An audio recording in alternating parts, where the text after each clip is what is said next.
Evening. How are we all?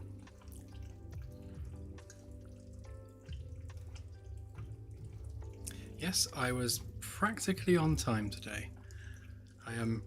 I went up for a shower and was panicking because I was late, and then I realised it was only 7 o'clock. So for some reason I seem to be an hour ahead of myself today. But it's a good thing. Nice to be on time every now and then. Need to keep you on your toes.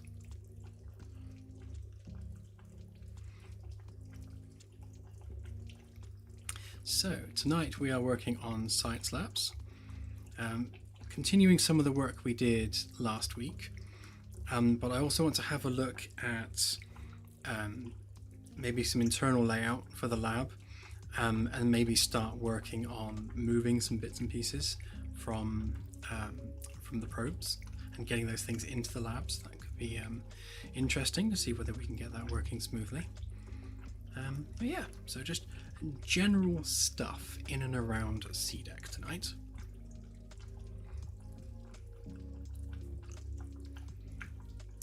I know, Caesar, it's weird, isn't it? Right, let's get rid of me.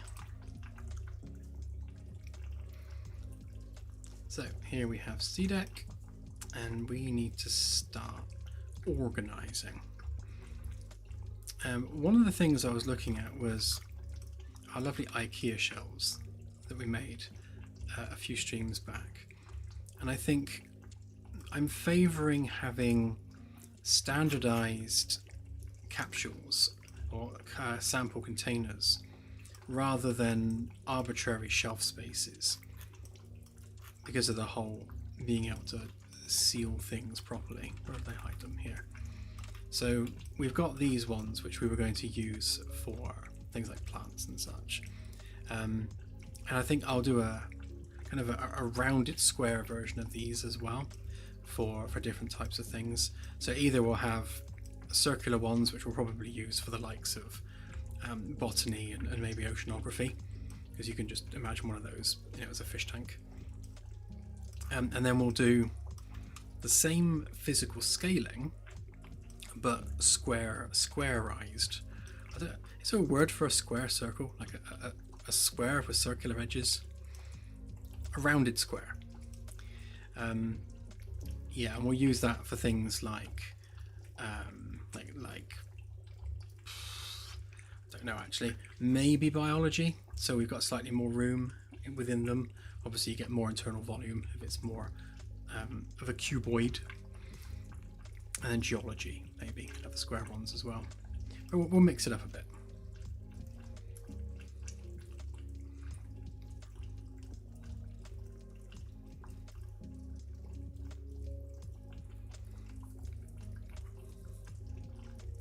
A squircle, yeah, that'll do.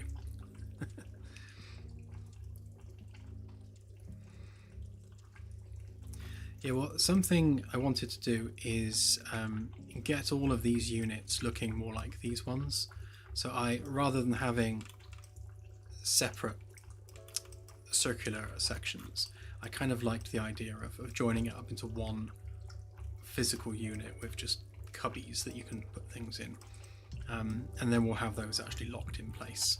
So they'll be secured in their individual sections. I haven't quite worked out the logic behind the number of each size of sample and whether or not we apply some kind of a bonus for the larger ones, like perhaps the larger ones just generally give you more science versus the smaller ones, or maybe we can transport more at a time, perhaps. I think we worked out that one of those was 2 of those or something like that. No, it wasn't quite that. Quite. What was it? So I knew we were fitting them in the same physical space.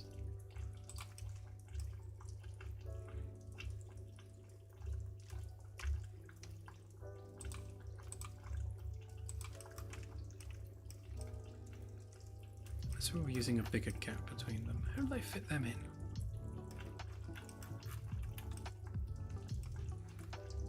sure I'd worked it out that the height of that was worth 2 of those.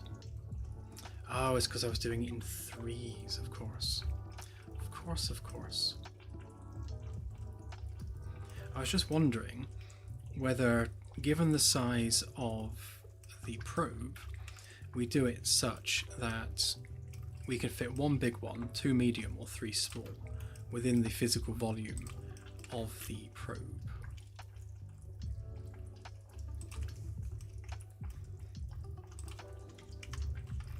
Because if we did something like that, yeah, we could potentially make them smaller, maybe? Don't know, I'll have a think on the logistics of that.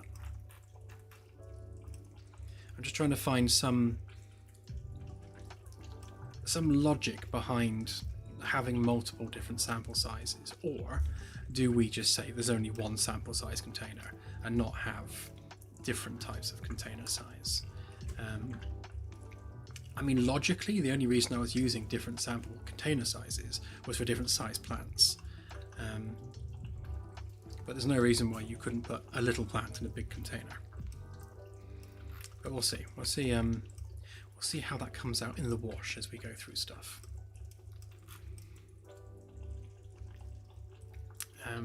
But yeah, so ultimately we will have set spaces for all of the samples, and they'll lock into place. That's ultimately where we're going with it. So we'll have a finite number of samples that can be fitted within the storage area, and we'll have knowledge of that and some kind of UI to say, you know, how many spaces you've got left, that sort of thing. Yeah, I like having multiple sizes sort of thematically. It's nice to be able to come back with a different size. I mean, it doesn't necessarily matter in terms of our space usage here, because obviously that would be the maximum sample size, but there's no reason why you couldn't just have a smaller one in there. We don't have to use all of the space every time.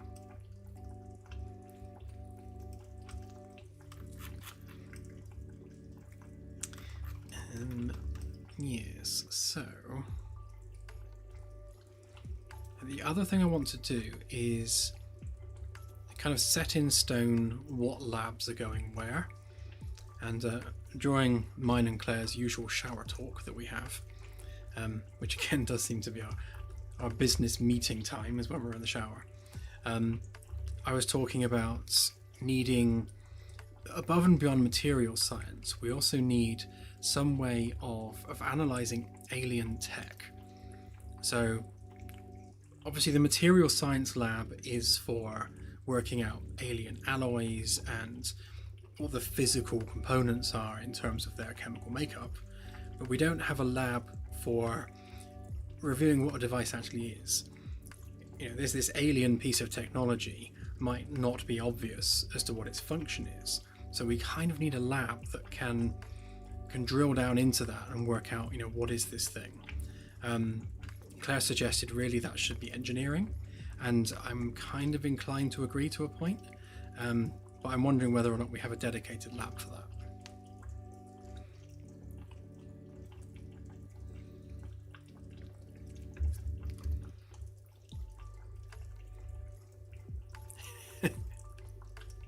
Well, it's one of those things where whenever me and Claire are alone without the kids, because obviously you can imagine with the kids being around, it's all what the kids want to talk about usually. So when it's just the two of us and it's quiet, we kind of always gravitate towards talking about the game. We are that dull, I'm afraid.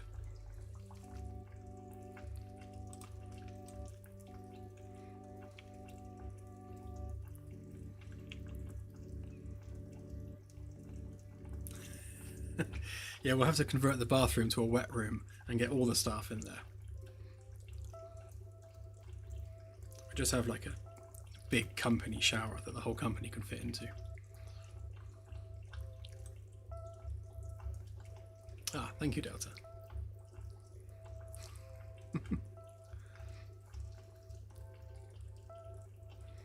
If only Walper was in the stream, then I'd tell you all about me talking starships whilst being covered with soapy suds.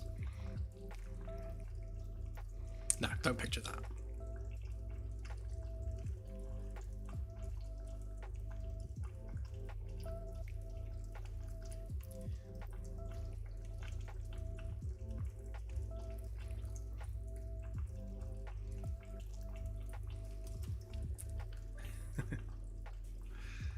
Yeah, something like that. So I'm thinking about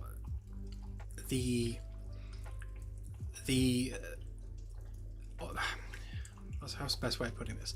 So some types of science sample are going to be more frequent than others. So I was thinking probably geology here and botany here. So we did have, I think, botany here. I think what I'll do is I'll move botany over to this lab, because rocks and flowers are probably the two most common things that you'll be finding on planetary surfaces. It's either going to be some kind of interesting rock or some kind of organic matter. So those are definitely going to be the most common two. So placing those either side of where the samples are being delivered seems to be logically the best place for them. And I think then working, so if we're assuming that that's the geology lab, then we can do material science. So it goes from geology to material science, and then also maybe we do like an alien reverse engineering tech lab here, because I guess that's, because if it's a rock predominantly it'll be dealt with there.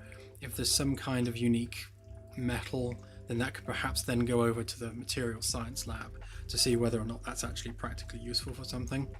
And then an alien device would go straight into this lab, and it could then perhaps then go into material science to figure out what it's made of. So that kind of handles those three. They have some kind of logical connection between the three of them. Whereas on this side, if we kind of go more organic, then we've got botany, biology, and then maybe oceanography.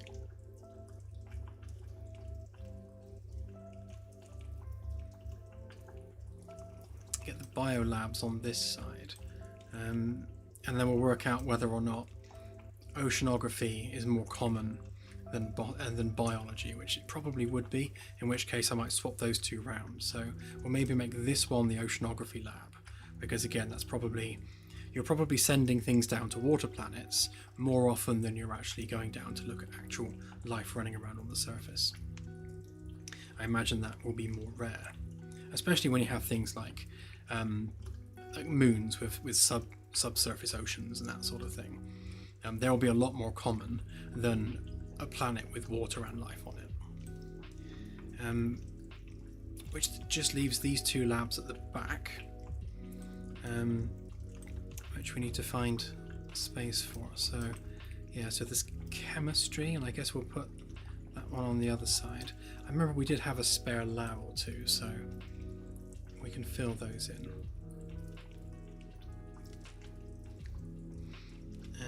So yeah, so we already have this one with a couple of boulders outside, so that's definitely geology. So if we change this one here, so we move, oops, let's move these. How many did I have? Was it just the two? Oh no. Is that another one? Yeah. Let's move them over there.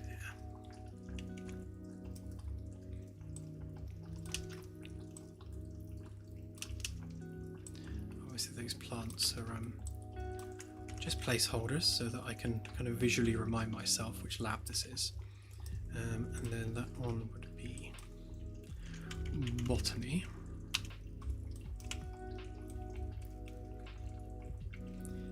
And then we'll do oceanography here.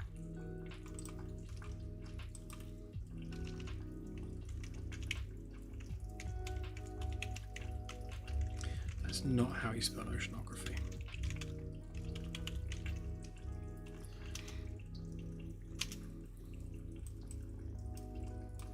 Well, that's annoying.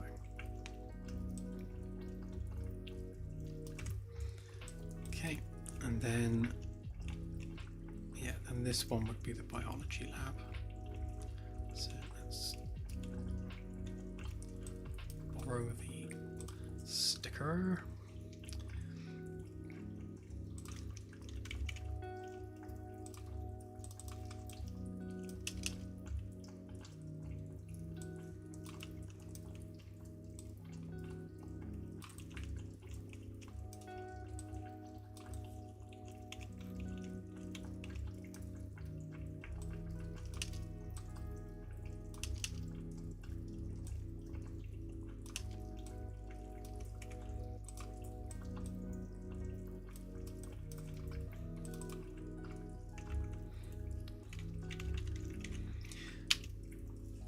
I've been debating the whole idea of calling it exobiology rather than just biology, but then that's applied with all of the labs. Like, do we then say exo-oceanography or exogeology? They're kind of, they're all, you know, implied, aren't they? That all of it's going to be exo something or other, because none of it's taking place on Earth. So ultimately, it is just a biology lab. But I don't know. What do you guys think?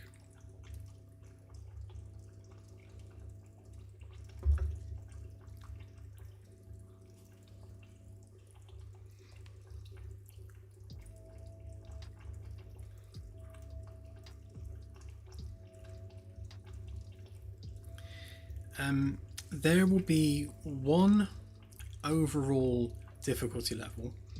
So I guess the issue with the game is because it's all simulated, it's difficult to apply like an arbitrary difficulty scale to something what is ultimately a simulation. So we can't adjust the simulation for difficulty scaling. But what we can do is we can tune behavior. So there are going to be people, in fact I know there are people who don't want to do any combat in the game whatsoever, but we don't want to dumb the game down.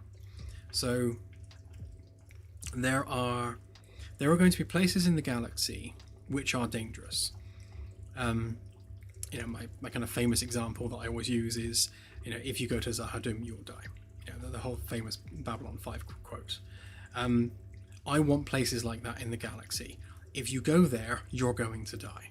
And I want those places to become famous, you know, within the community. You know, when someone from the community finds this place and then shares it with their friends, and then they share it with their friends, you know, these places become legendary. Like, there are these places in the galaxy you dare not go. And I don't want to lose that by putting in an easy mode where those things are no longer challenging. But for people that don't want combat within the game and don't want to get into that sort of thing, they just want to explore and do science, the only way I can think of to mitigate that is to give them the option to flee when combat's going to happen. So we would apply something like peaceful mode, some kind of peaceful mode flag, where rather than attacking on sight, an alien species will warn you that they're about to attack you, and then you will have a couple of minutes in order to pack up and leave. If you choose not to leave, then they'll attack you anyway. Whereas in the non-peaceful mode, if they're going to attack you, they'll just attack you. So that's kind of the difficulty scaling I think we can employ without having to dumb the game down in any way. So essentially, it's the same game. It's just if you're on peaceful mode, you'll always have the opportunity to escape and they won't chase you. Whereas on non-peaceful mode, they will fire at you, they will chase you down if they're going to. But yes, if you ignore the warning in peaceful mode, then you're going to get shot at. So, you know, we'll leave that in the hands of the player to decide how they want to play that out. I suppose in that sense, in peaceful mode, combat becomes optional. If you don't choose to avoid combat, then it will happen.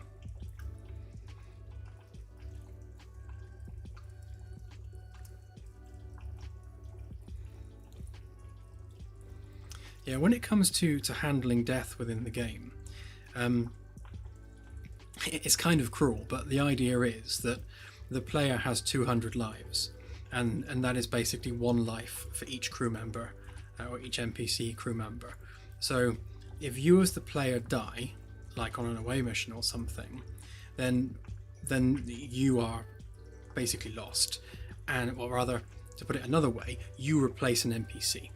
So an NPC is deleted when you die, which means every time you die, you're depleting your crew roster by 1. And it'll be someone in your department, and then when there's no one left in your department, it'll be someone from a random department that dies. So you're constantly using up NPCs every time you personally die within the game. And that would be the same for any player. So in a multiplayer environment, the same will be true. If the player dies, an NPC gets deleted. So it's as if they died instead of you. If the whole ship is destroyed, then that is essentially a game over scenario, and you'll be able to launch a new mission on a new ship with a new crew. Whether or not you keep advances and things that you've done is something we'll have to look at, but there should be enough opportunity for you to go back to Earth and refit and restock, that losing everything should never happen unless you're like particularly cavalier with your game style. Like if you're always getting the ship into trouble and you're always attacking people, then there's a chance the ship's going to get destroyed, in which case you're bringing doom upon yourself. But we haven't added combat yet, and we haven't done the play testing for those things, so pretty much everything I'm saying right now is dependent on play testing and how that goes once we start doing it properly in anger. But the general idea is yes, so you'll have as many lives as you have crew members, and the ship itself will not be invulnerable. If your ship is lost, you'll have to start again from Earth with a new ship and a new crew, because essentially that ship and crew are lost, so there's no getting them back. It's a case of starting again.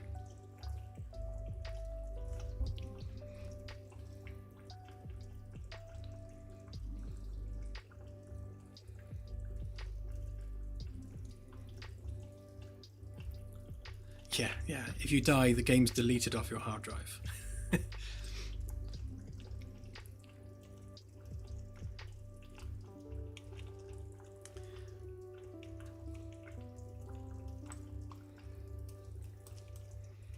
so oceanography is going to just have to have a couple of fish tanks outside. We'll put some earth fish in there, in those ones. It's like a tank of guppies or something. I know they're not saltwater fish, but maybe some anemones. Some anemones and a clownfish.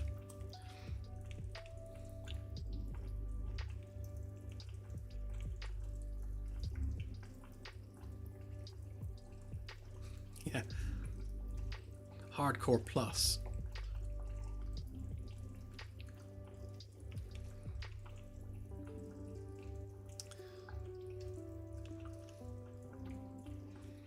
Right.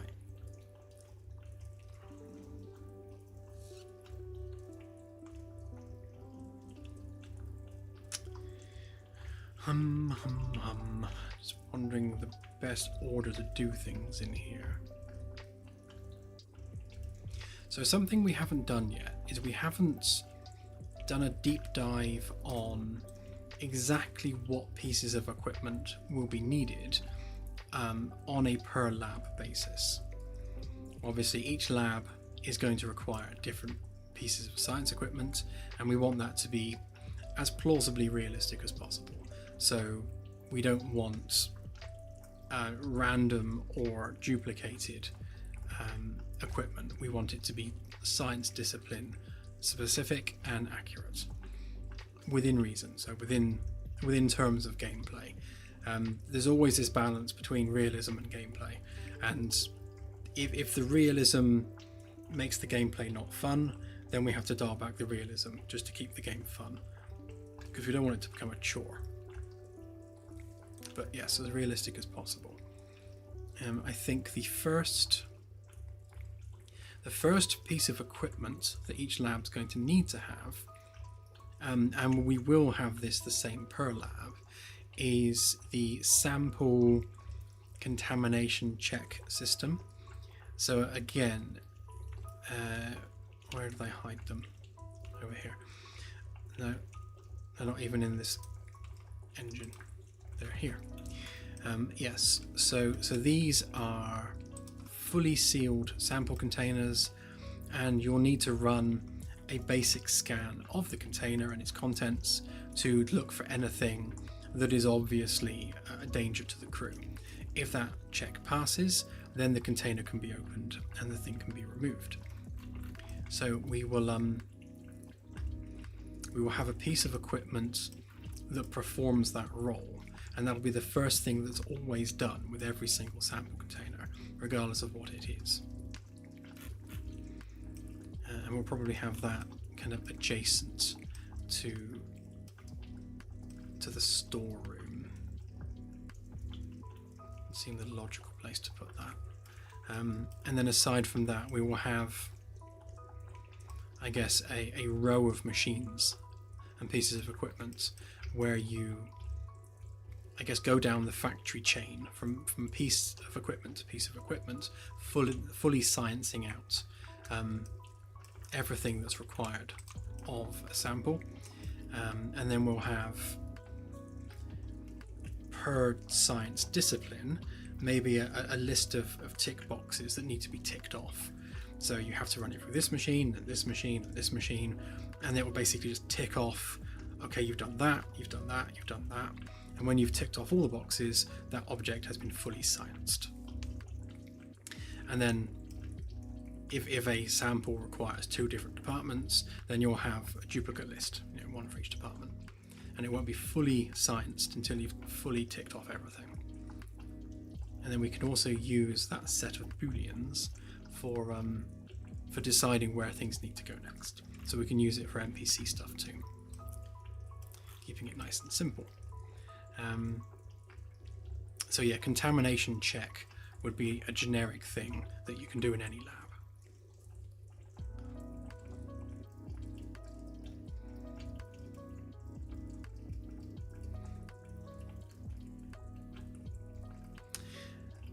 Hey, Big Frogger. So we have a selection of labs, probably better shown here. So all of these individual science labs do different things. So everything from biology to botany to geography to oceanography, every sample that you bring up via one of the probes will go to one of these labs to have work done on it. So what we're currently doing tonight is we're working out general layout of the science labs, thinking about what generic pieces of equipment we need versus specific pieces of equipment that are science discipline specific, and then how we're going to manage sample processing. And then we'll need to build up a couple of blueprints, I think, for managing that. So this will probably end up being fairly code heavy tonight. So we've already done the code for spawning stuff in a probe.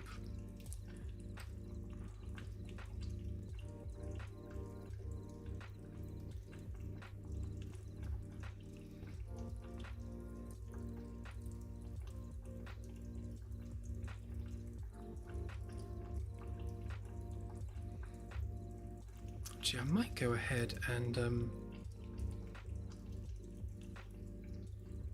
give actual probe send off and return a go, just at a basic level, because if I get rid of those ones a minute and that one, then what we could actually do is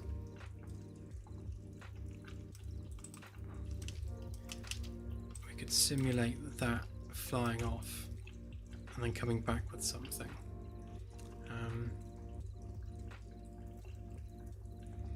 then we can also use one of our sample containers rather than a pumpkin.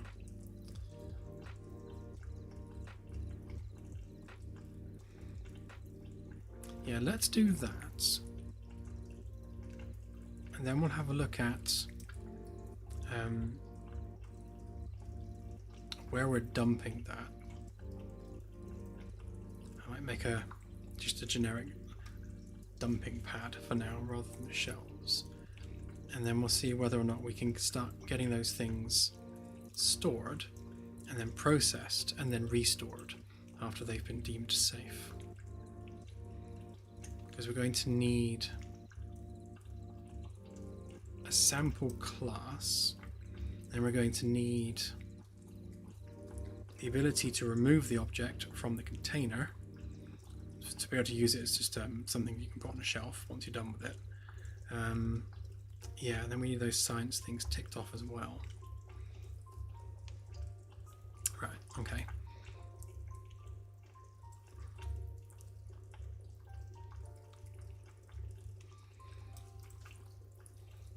I mean, we could do an ASCII, yeah, we could do.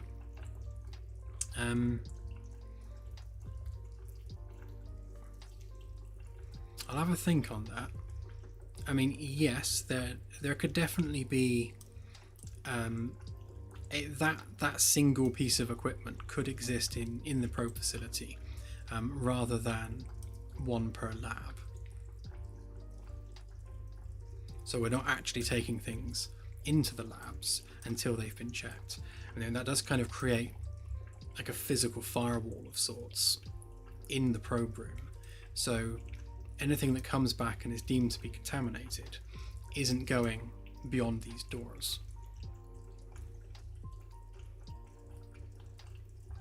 Yeah, that's a possibility. I guess we want that per discipline as well. So the general idea with contaminants and things like alien pathogens and stuff. So we don't want this to be perfect. There needs to be room for mistakes, because if you make a mistake and a pathogen escapes onto the ship, then you're now generating gameplay. It involves the medical team, it involves the science labs, it creates drama, it creates gameplay. You know, things need to happen now to resolve these situations. So in the real world, we would expect this to be absolutely bulletproof. You know, no contamination would ever breach the firewall. But that doesn't make for a very fun game, because then nothing's going wrong and then there's no drama and no fun. So yes, so we need to have room for failure. So I think on a per science discipline basis, the ability to detect a contamination will depend on the level of that particular science team. So if your biology level is, say, level 20, then it will detect any pathogen lower or equal to that level. If you have a pathogen that's, say, level 25, because it's come from an older planet, it's more advanced, and the pathogens had a chance to refine over a longer period of time, then that pathogen isn't picked up by the pathogen scanner, and now that has escaped onto the crew, and the crew's all got a nasty cold or something else, or something far worse. So if we do it level based like that, then it creates a reason to skill up the science teams, and it creates, you know, the opportunity for the unexpected aboard the ship, which is what we want.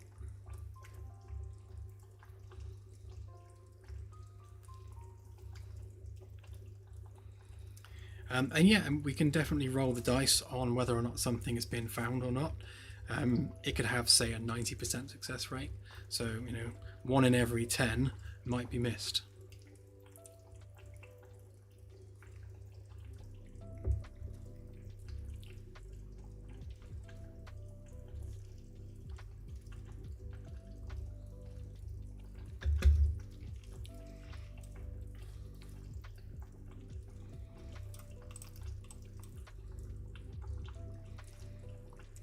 So the origin for this mesh is at the bottom.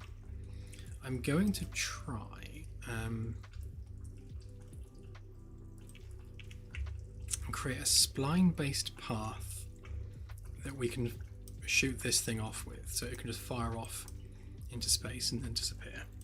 And then we'll have an opposing path that comes back as a return path, and then we'll have the probe come back and stop, and then we'll be able to offload whatever's in it, and then we can do our sample, our contamination check machine in here somewhere.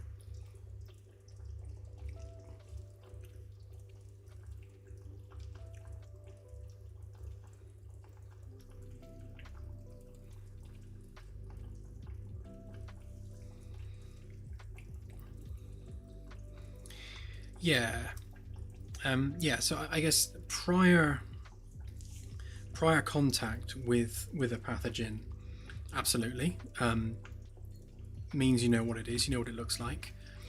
But I think there are plenty of things which would present as a pathogen.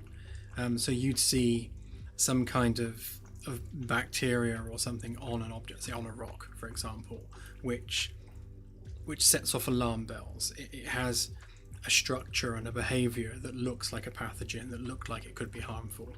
So obviously we're dealing with a ship's computer, which is, in AI terms, 200 years further ahead than the AI we have today. So you can imagine how good that would be.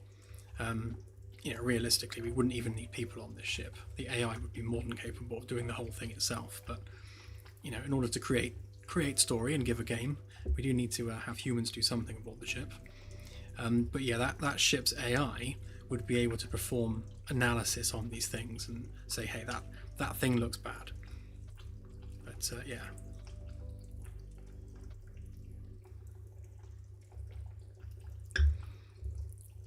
Yes, the whole ship can get infected.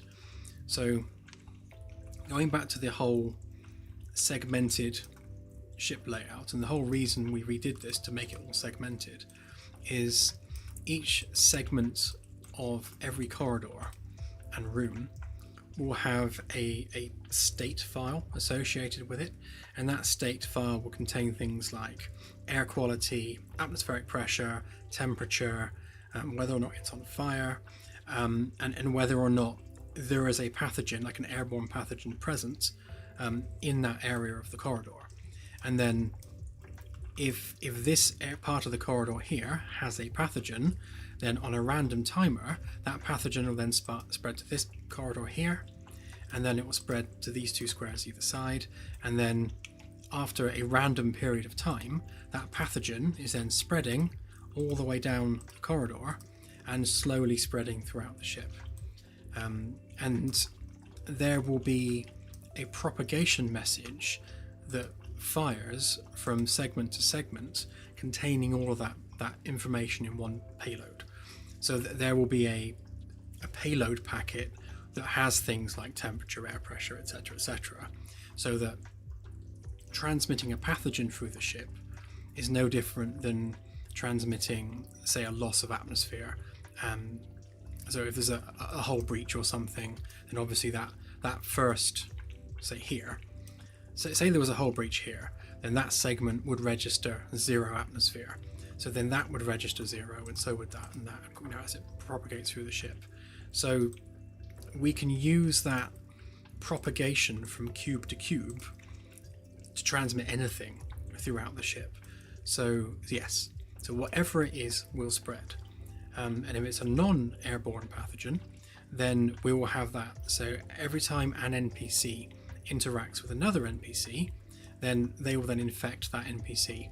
And again, as the NPCs move around the ship and interact with one another, again, that pathogen is spreading. And then they will kind of start marching their way to sickbay, and then that creates the sickbay gameplay. And of course, you could then be overrun with crew members that are ill. And again, drama ensues. So all of these game systems kind of organically affect one another in that way.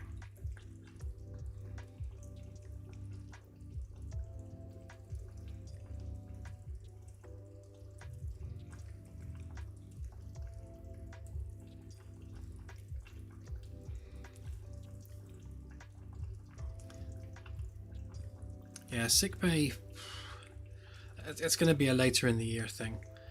We want to get the science labs done first, so I guess we've already started medical in some ways, because we've already got the task manager raising tasks across every department on the ship. So we've already got the ability to raise tasks within sickbay. We just don't have sickbay itself. Obviously it's just an empty room right now, there's nothing there. But yeah, it's going to be one department at a time. Again, the whole point of this next year is focusing completely on gameplay as much as we possibly can. Getting all these basic gameplay systems in so that we've got the foundation for every gameplay pillar that we have for the game roughed in code. So with all the code and logics done, so the last thing we do after all of that is actually then work on the graphical side and pretty it all up and give everything proper models and such. But at least the code's done. Yeah, it should be. So the sickbay gameplay, which is easy to say, that's going to basically involve NPC comes in, diagnose what the problem is, diagnose or formulate a treatment for that diagnosis, and then put that treatment into the relevant machine. They'll lie on the bed, the machine will do all the work, and hopefully they get better. So the process is going to be fairly simple. We just need to make sure we have enough depth to that it doesn't become repetitive and boring. Things like say we have a ship-wide pathogen, then going around the ship with some kind of tool, measuring air quality levels and looking for pathogens, and taking samples from different crew members and coming up with a cure for said pathogen. So finding and curing a pathogen will be a separate bit of gameplay to the general bread and butter of cuts and bruises that people will be coming in with.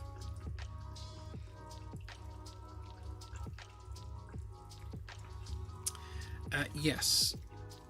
So right now you can obviously change the name of the ship, and that changes on the outer hull. But yeah, things like hull detailing, different paint jobs, all of that is coming. I don't think we'll add the ability to change the colour of the whole ship. Obviously it's, you've got the white hull panelling, which will cover the entire vessel. So we won't have the ability to make the whole ship pink. But we will have different paint jobs and things which can be any colour. So say we've got like Go Faster stripes down the side, then those Go Faster stripes can be any colour you want. We can just put an RGB colour wheel on that. Yeah, so we want to keep it tasteful. Like I'm regretting the idea of allowing people to make bright pink interiors, because I've seen some truly awful interior designs so far. But yeah, what's done is done. It just makes the game look bad. Yeah, so we will have tasteful hull painting.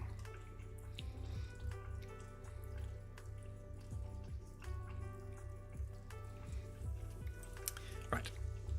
Anyway.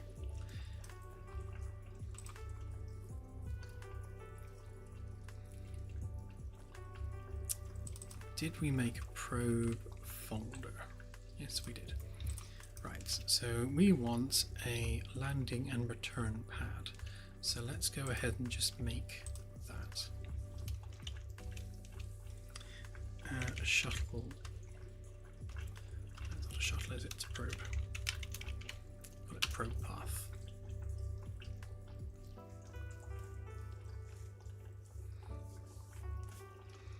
Yeah, we'll see. I mean, maybe on the smaller ships, then we can support like full paint jobs on those. I mean, each hull panel is going to be a separate object anyway, and each one will have its own health value and damage effects and such. So there's no reason why we can't apply an RGB color and indeed metallic value to every single hull panel across the ship. I don't know, we'll have to have a think. I mean, if people want bright gold ships, then there's no reason why they can't have that. I mean, the engine can support that quite easily. But yeah, it's whether or not we actually want that thematically or not. But for something like the Caravella, which is a corporate vessel, which is reasonably small, yeah, I could see crazy paint jobs on those being a thing.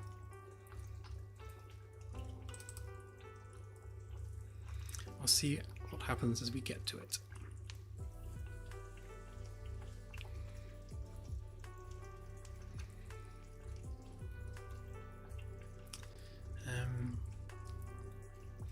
So I guess we need 2 splines really.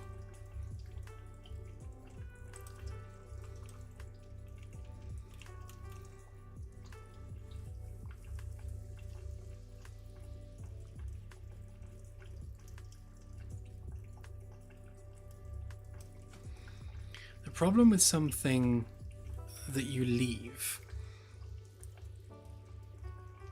or maybe control remotely, yeah, maybe remote control of something. I mean, because it would be quite cool to have an ROV on the surface of a world and actually control it with a joystick. But there's a lot of complexity in that, because we then have to obviously transmit what it's seeing, we have to render the environment, so we're having to render that environment at the same time as the ship interior, because you're in both places. It's not impossible, but yeah, not something we'll do immediately. But it's definitely something to bear in mind for the future.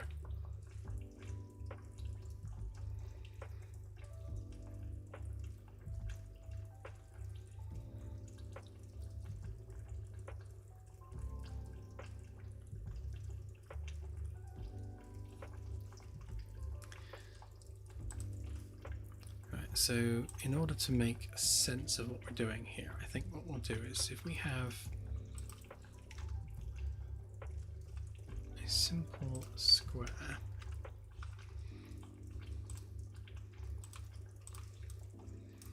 then we can start working out what we're doing. So we're going to have to set these, because I'm going to have the paths as separate objects, unrelated to the probe, so that any probe can use them. Which means we're going to have to do a get all actors with tag, which is not something we want to do often.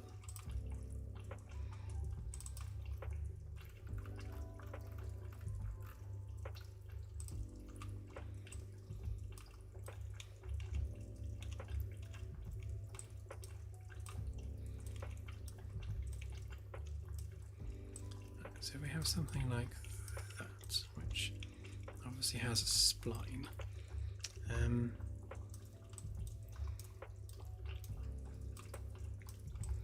then we need essentially to move this along that spline. So it would start there, probably move to there and pause a little bit. So we'll have a second spline going from here, and then kind of just whiz out, or maybe just go to there first and then whiz out. We'll see.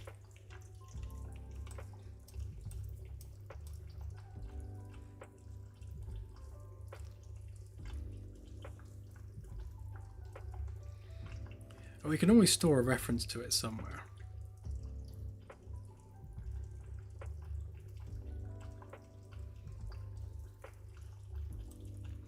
Oh yeah, these are in very much not the final model for the probes. They're just a placeholder for us to get an idea of kind of shape and scale. They are the grey box version of the probes. But yeah, so ultimately, once we've established those paths, then we're going to have to store a reference for that somewhere. I mean, we could just store it on game state or something, because we know where game state is. we won't need to look for that each time.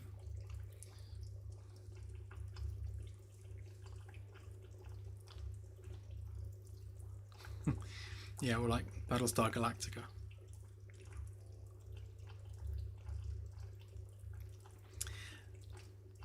Ah, the DeLoreans. Yeah, no, the fourth one is a duplicate DeLorean. I bought 3 like as a pack of the 3 different types, but I already had one, so it's just a duplicate one. And both of which, their little Mr. Fusions have snapped off, so I need to glue them back on.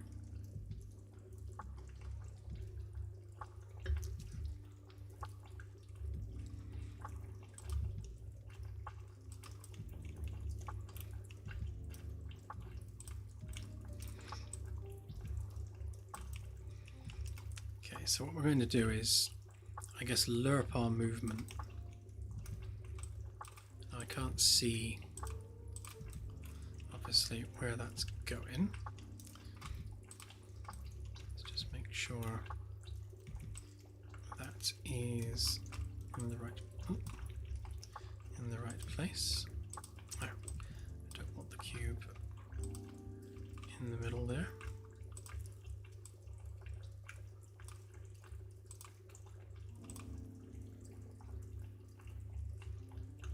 And Unreal crashes, because of course it does.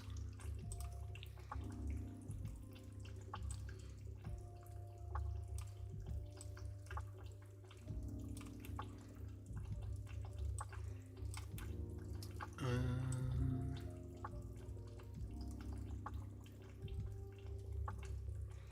have to have a look at what that's referencing later. It's an engine thing now, it's not a me thing.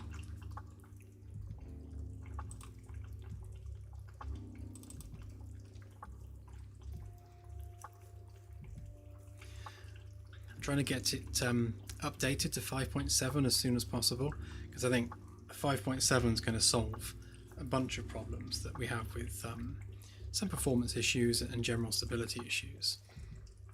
But I can't do that yet until I've replaced all of the references to our global event handler plugin, which we're no longer using.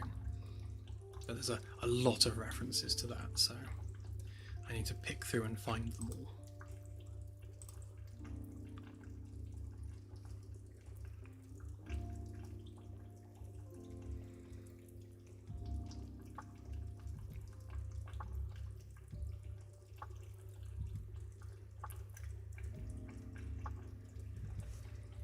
We're going to have a gantry crane doing the loading and configuring of the probes. So the crane will just put them in position, ready to go. And the idea is they go into the airlock performs its cycle, then they go out onto the launch pad and then just whiz off into space. They'll be VTOL, so we won't actually have them going up a ramp or anything, although we do have a ramp if need be.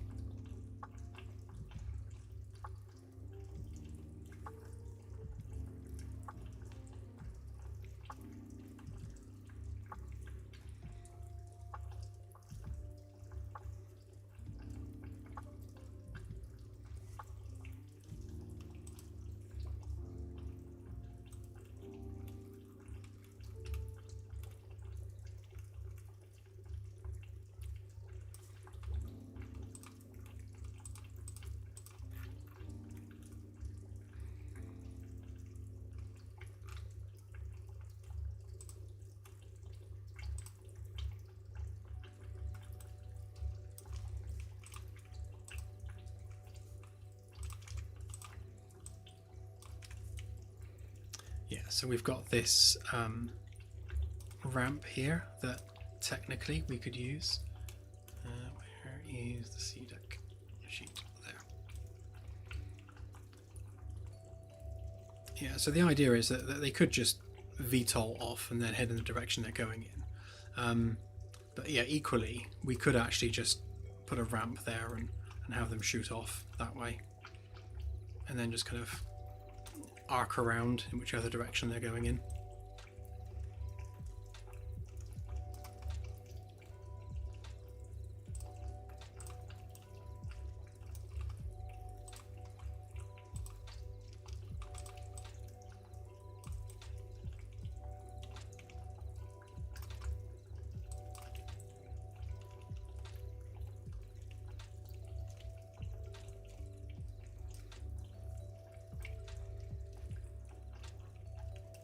So what we'll do is we'll have, actually, make sure that's on the right level actually. Seed interior, there we go.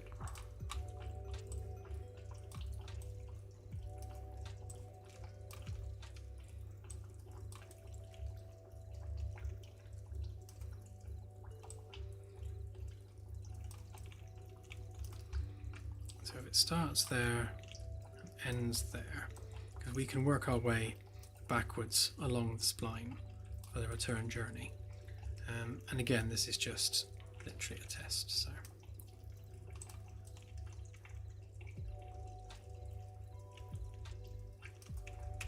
Okay, let's raise them up a little bit.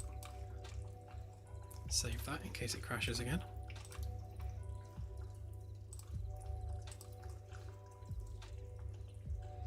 I'll see you, Froggo. Have a good one. And thank you.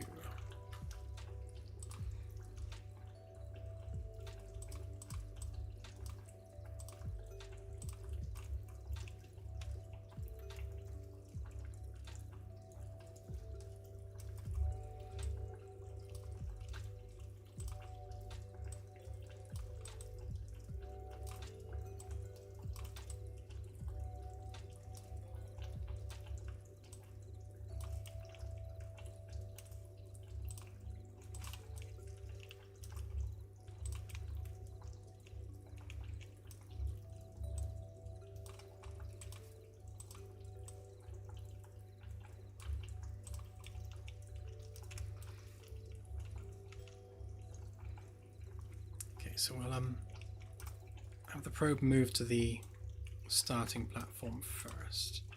If we grab that material, which will pop that on our cube, and then we'll make that bigger.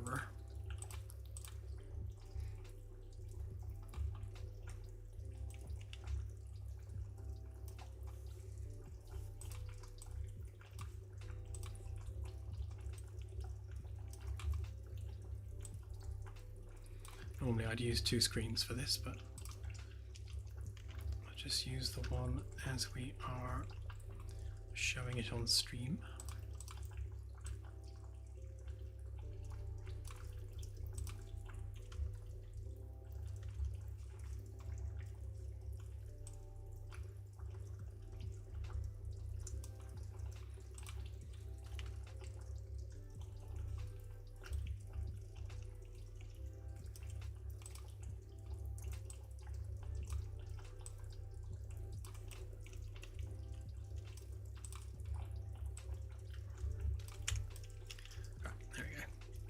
Almost seamless.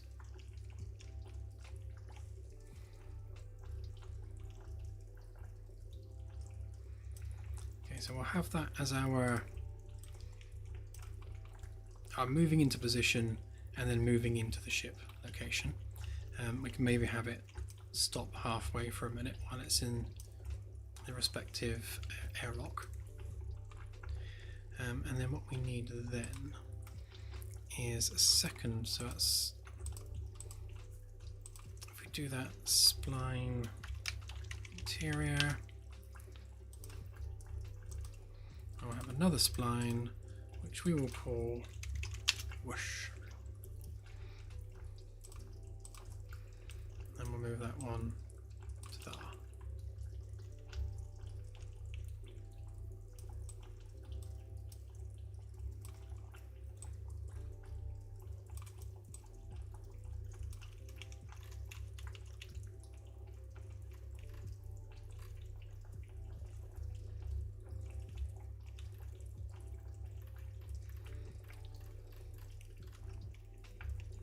Yeah, the airlock itself will do the decontamination work. So the exterior of the probe will be fully decontaminated, as will the interior bay of the probe. And I guess we can just open the probe cargo bay, do all the decontamination work in the airlock, so you know that the only thing that could possibly be contaminated is the inside of the capsule, which you then obviously scan using the machine. But I like yes, for the probe itself, but I like the idea of having to physically put the cargo on something to physically do the job with it, so it goes through its check.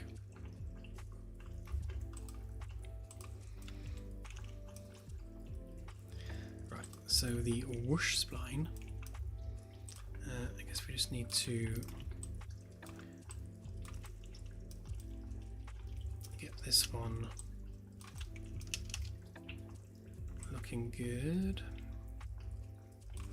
and I guess also line that up with here.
Here fiddling with it all night otherwise.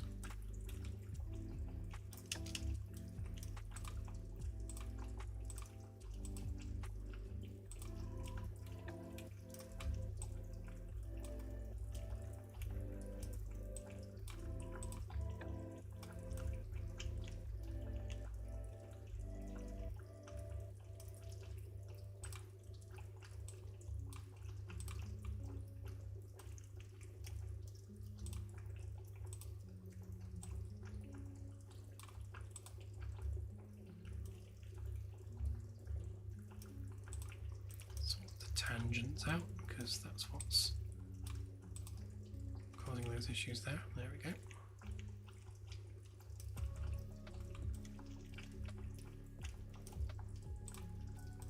I love splines, but I also hate them at the same time.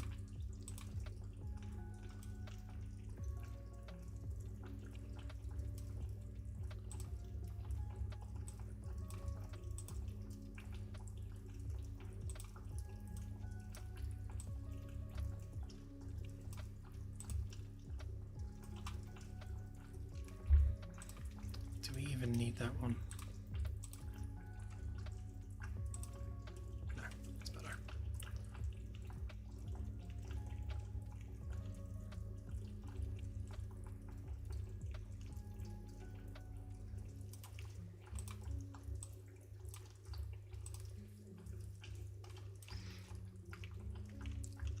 Okay, so the probe will start there. In fact, if I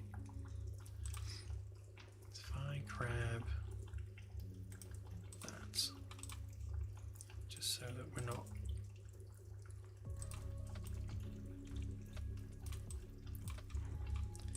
up a bit. Right, so when you press that button, which I think I'll move to the back so that it's not like ploughing through people when they press it.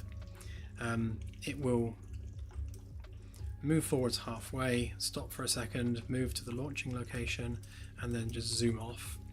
And then, like a few seconds later, it will come zooming back and do the same thing in reverse, basically. Obviously, we will tune the time that this takes through gameplay testing. We want it to be a lot quicker and a lot more efficient than actually physically getting in a shuttle and flying down to the planet's surface, because you should only be going down to the surface if you're genuinely interested in walking around and exploring that surface on foot. If you just want to grab some samples, then sending a probe should be a much quicker, more efficient way of achieving that. So we want to make sure it's quick, but not unrealistically quick. So maybe something in the region of 30 seconds. So you'll see the probe shoot off at a rapid pace down towards the planet, and then 30 seconds later you'll see it coming back just as rapidly. Unrealistic, but kind of necessary for gameplay reasons. Timing to be tweaked as needed.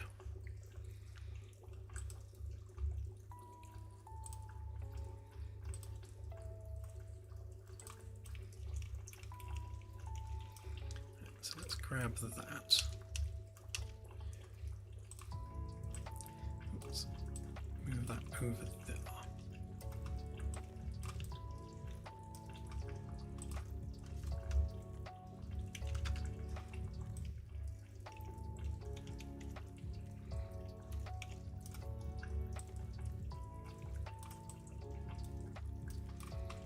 Yeah, processing should be fairly rapid.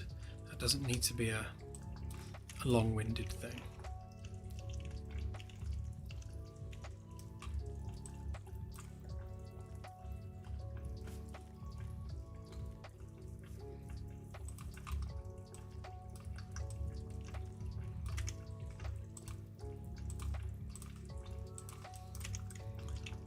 There we go. Slap that button and it'll go off. It's like you slap it on the ass and off it goes into space.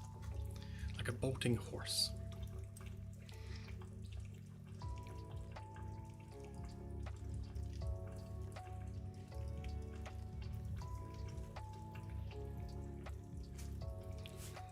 Now, we're not going to have a weight limit on things, more of a space limit on things.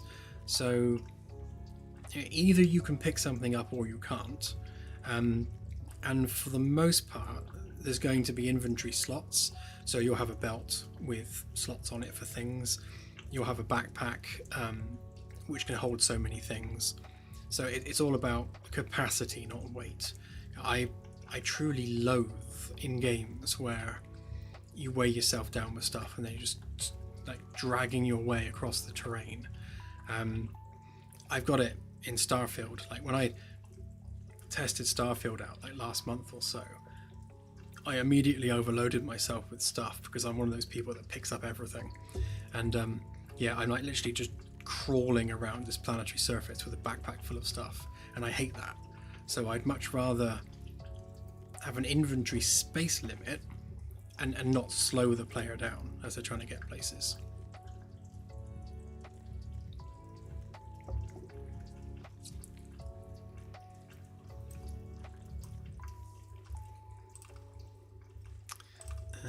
Let's tag these things a minute.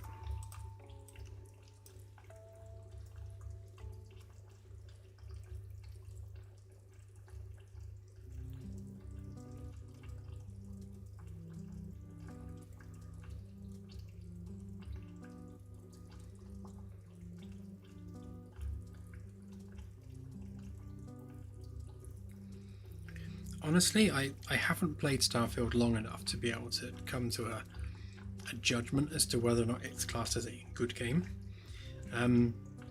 I loved and still love Skyrim. I have spent thousands of hours in Skyrim over the years, and Skyrim remains one of my favourite games. I can say from my brief experience with Starfield, it's not Skyrim, and in my opinion, not as good as Skyrim in any way. I don't know. I guess I expected it to be a space game. It's not a space game. It's an RPG set in space, and I think that's my problem with it. I found the space part of Starfield to be so not what I expected. It's so click and get somewhere, and then click and get somewhere else. And the fact that you can go from planet to planet, avoiding the spaceship bit completely, it just seems redundant to me. It's just not I wouldn't class it as a space game. I haven't been through the story. I don't know how good the story is. I just immediately set out exploring across a planetary terrain, and I found it to be very, very samey and repetitive. Like on that one planet, there wasn't a lot of variety in the biome or anything on the planet I was on. So I think, yeah, I maybe saw like 2 different types of creature, like in several kilometers worth of walking. So it's, yeah, I don't know. The fact that I played it once and then never went back to it probably tells you everything you need to know. Not that I have a lot of time for these things these days.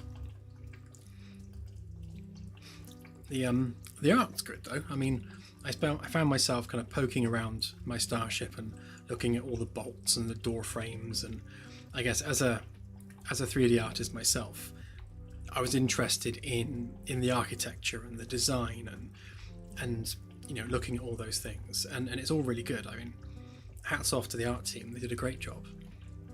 But I can't speak for the long-term gameplay because I never gave it a chance.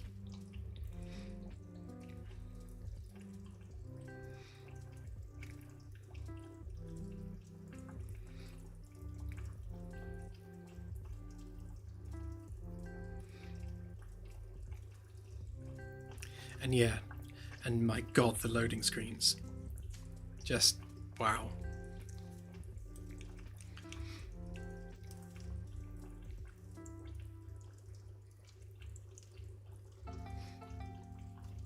Forgot what I was doing now. What were they doing? Oh yeah, tagging these.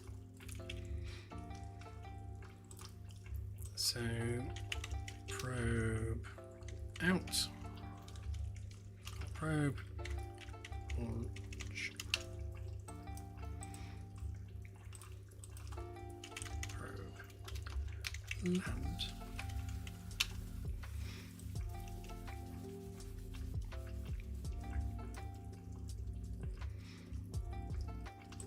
So those are the 2 tracks that this actor will be navigating along. So if we do, when you press the button,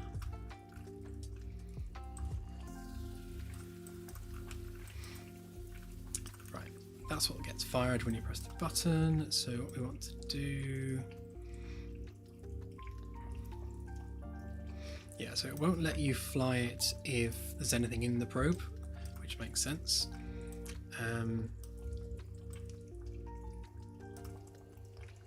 Right, so that's the bit we need to replace. So for now, get all actors of class with tag, and we will replace this with something better, but this is just for testing, so we'll deal with the hitch that it causes for testing purposes. And that was probe path. And that is probe launch. I'll grab that. That's the best way to do this. I suppose we've got a caster to get the spline anyway. Cast to EP probe path.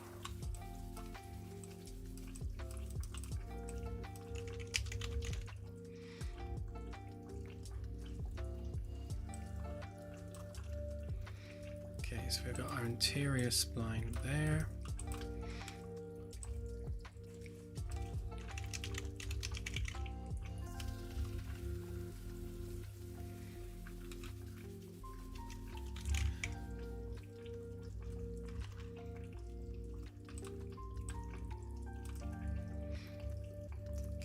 grab our first spline point.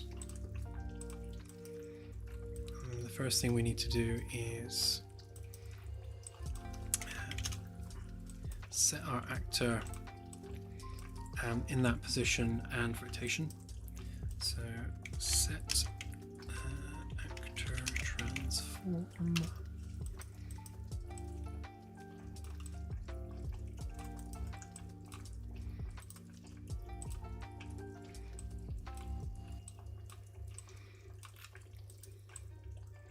Right, that just makes sure that we are in position. And then we're just going to lerp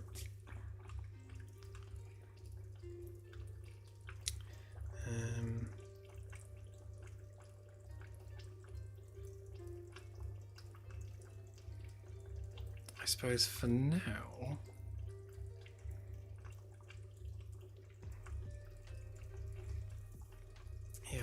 we can just go from vector to vector.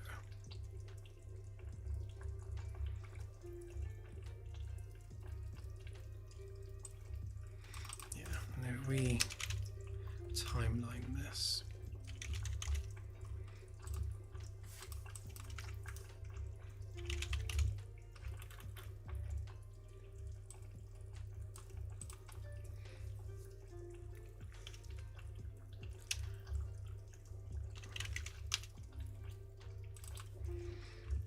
okay, so if we do maybe 3 seconds to the launch, and we want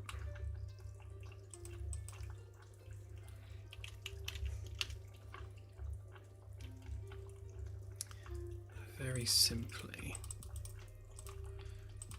so 0 0 and then 1 1, so sorry 3 1, and then we shall auto both of these so we get a nice smooth curve. So that's basically moving, where are we? Here.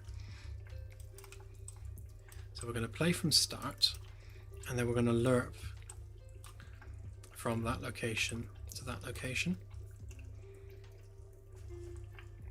We kind of want to also inherit the spline tangents. So yeah, we'll get rotation at spline point, I think, for that.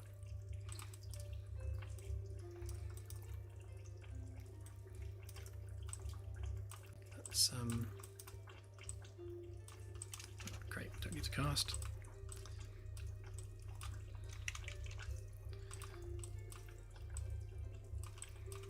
Reference to that so you don't have to keep grabbing it.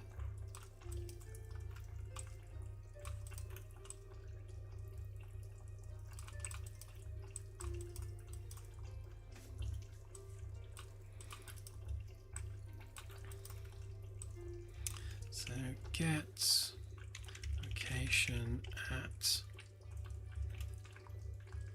time. Distance actually. Get location at distance along spline. That was it. So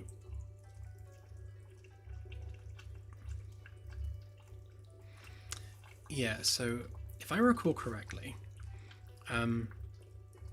it is a spline goes from 0 to 1 in terms of its distance, so 0.5 should be the halfway point. So in actual fact, my my timeline here needs adjusting. So this one actually needs to go to 0.5.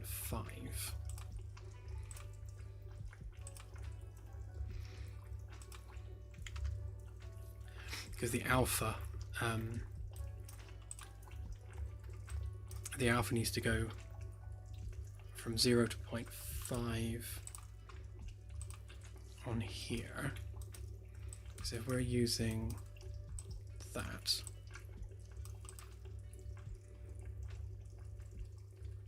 well, they're saying that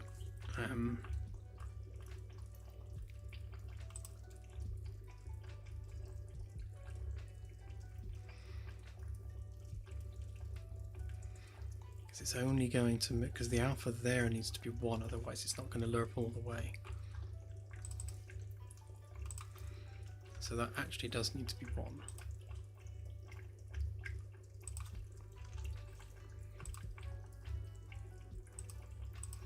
And then we will set the play rate on that as well.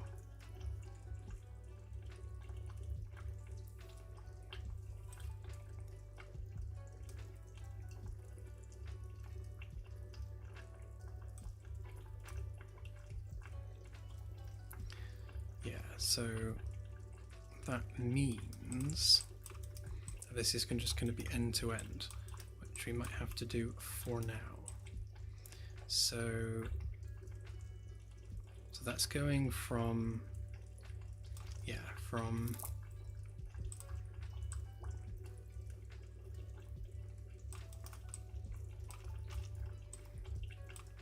so from 0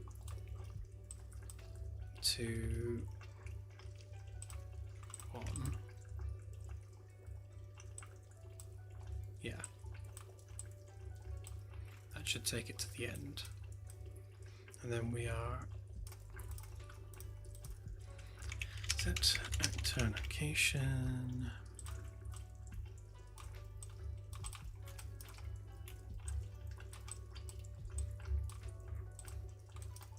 I suppose we'll sweep that actually because it's moving. Right, so that should move us along the spline. Let's just give that a test a minute, just to see whether it does.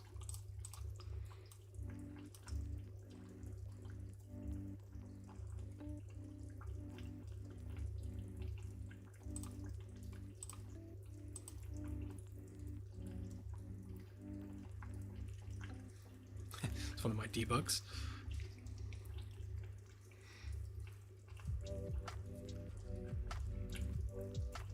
You can tell I've had a good week with bugs this week.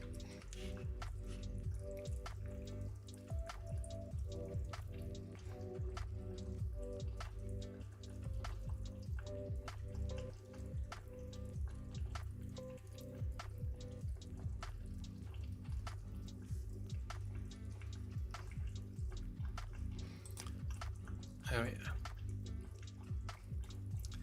I remember. One of the bugs we have at the moment is the ship is not starting up because it's missing one thing somewhere that's calling an old message which we're no longer using, so that old event handler, this one, this is the plugin we're trying to get rid of and replace with this, because this hasn't been updated to 5.7 and probably won't be. I think the authors probably abandoned it. There hasn't been an update in ages, and this is built into the engine, so it's much better to use a built-in function than a plugin. But I don't have to replace every reference to this plugin,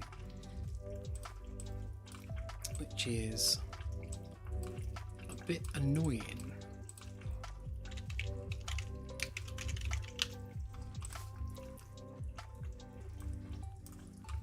Especially when you can't find it.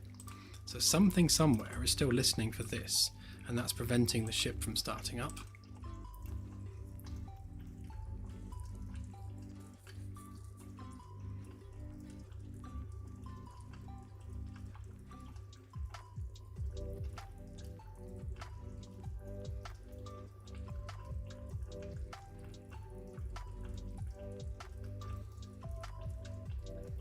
Thank you, Delta.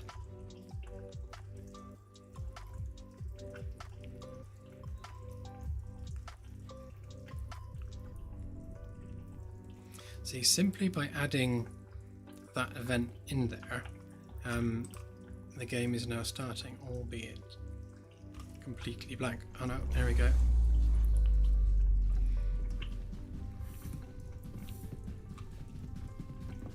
Yeah, so something somewhere is listening for that event. I just need to find it.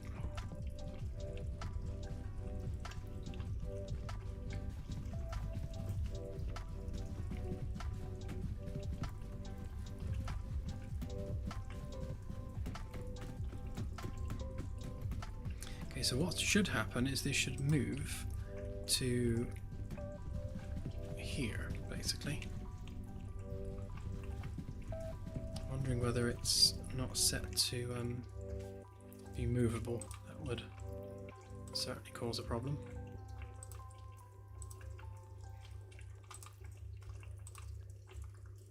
Oh, that's movable, that's movable.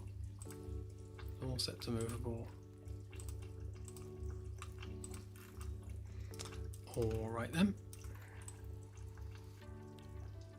It is time for debugs.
See whether or not we're actually finding that and whether we're actually trying to launch or not.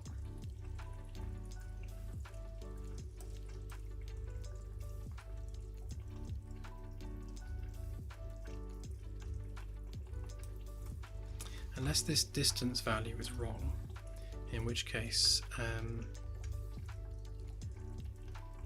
I might need the actual distance.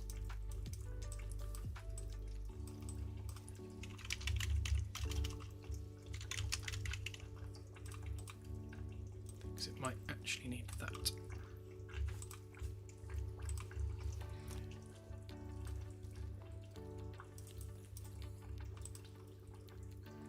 And then while we're at it, let's just fix that spam on the screen.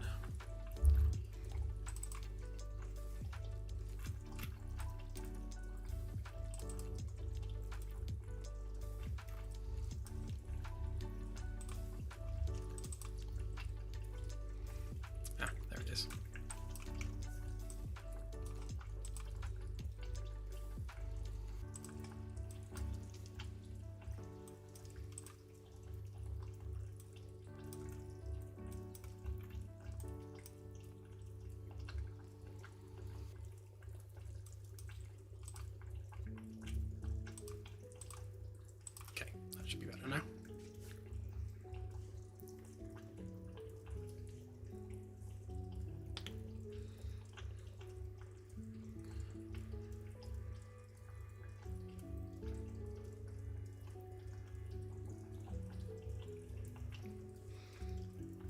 Yeah, one of our dreams actually is to have our own small holding, and getting a small holding in the UK is not something you can do easily. I guess we're already a relatively small country with not a lot of land left for people to purchase, and all the land that it is here is all classed as agricultural, and you can't live on it. In fact, it's very difficult to find land you can both live on and use as a small holding. So yeah, we'd love to move somewhere, say in Australia, and get a lifestyle block, or in the US and get something there where you've actually got space.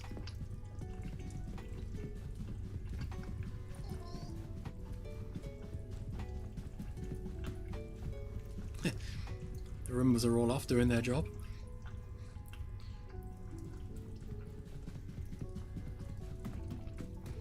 No, not horses, just like chickens and grow beds. Just being a bit more self-sufficient.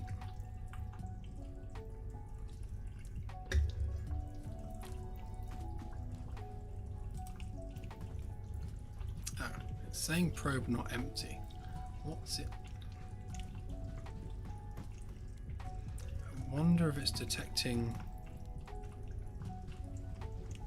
something else there. There is nothing in this probe. I mean, now there's something in the probe. Oh, we need to try this. We need to try riding the probe.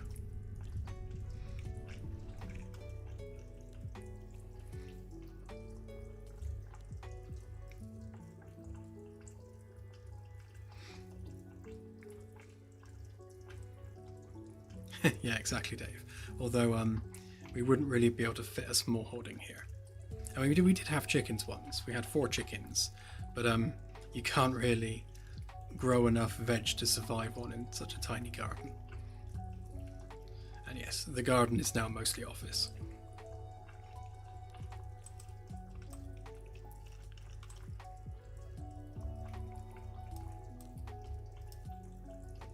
I have a feeling that's overlapping itself.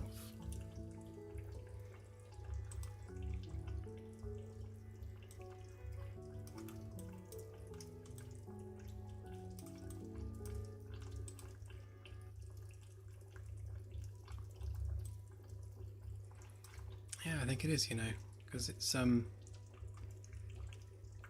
there's no like ignore self on there like you'd get with like a line trace, so it probably is just overlapping itself. We can fix that.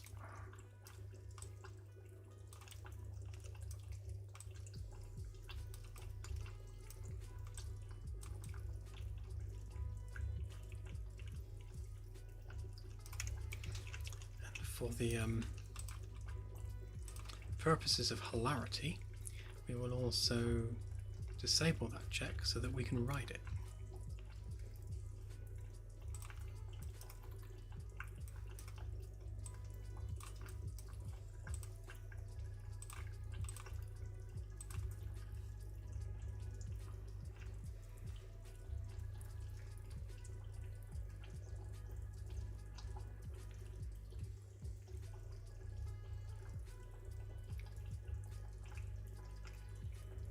Yeah, doable.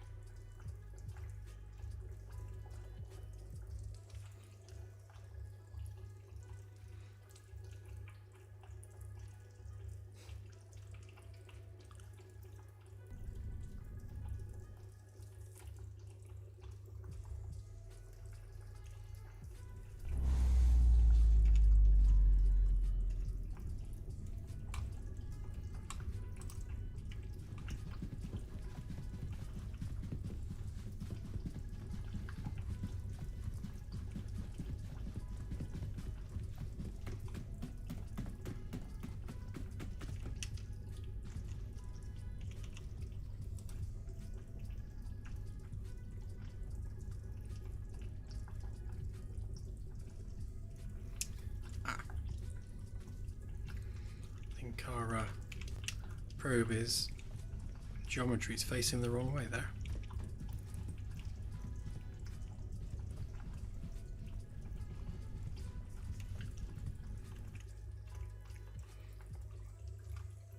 But that worked.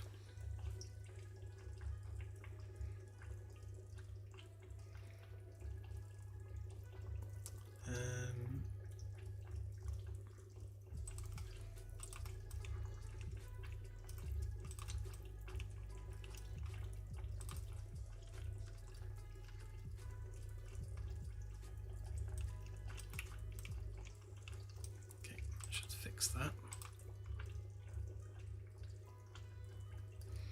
Okay, so that was way too fast, and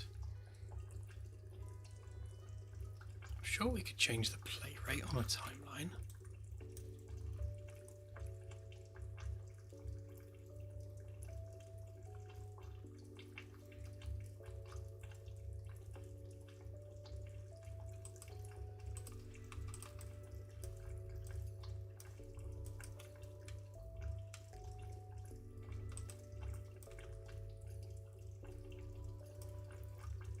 because that's just when you set when the timeline starts. Obviously we need to lerp that. I mean, I suppose I could always do map range instead. So say we did it over 5 seconds. So we could map that 0 to 1 over 5 seconds. Although I think, can we do it from here? Ah, yeah, there it is. That's what I was looking for. Yes, we don't need to do that at all. Yeah, so we'll keep the 0 to 1 on the curve, and then we'll set the play rate to 5 seconds. So given that it's set to 1 second, basically 0 to 1, then 0.5 would be 2 seconds. So 0.25 would be 4 seconds.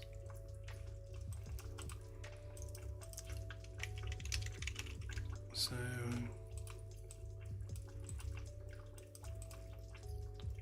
if we wanted it to go to that, so that would be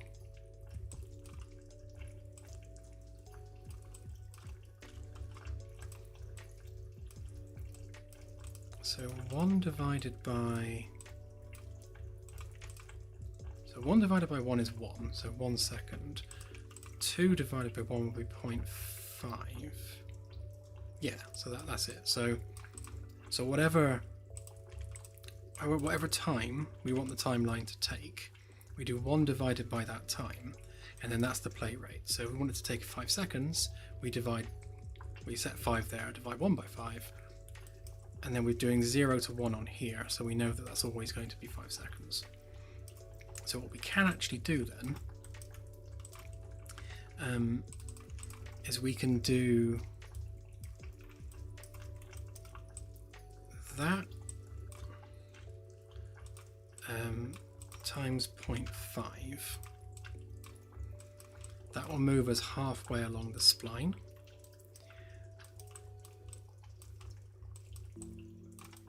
And then when we're finished with that, we'll delay for say 1 second.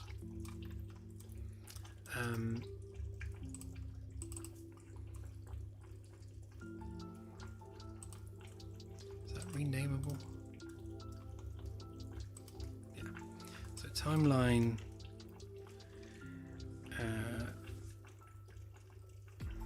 say pre-launch 1.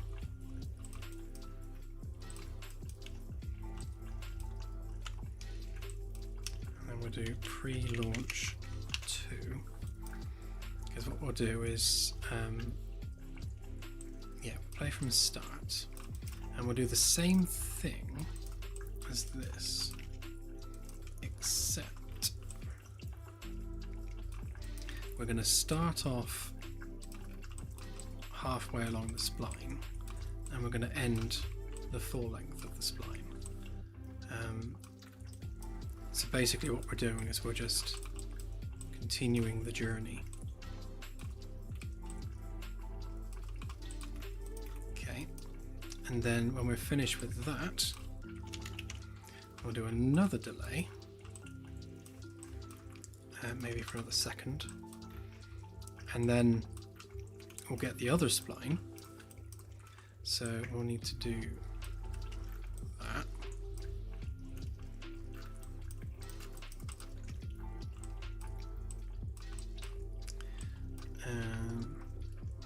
Yeah, still the same one, and then we'll get spline, get our whoosh spline, and then we'll get another timeline.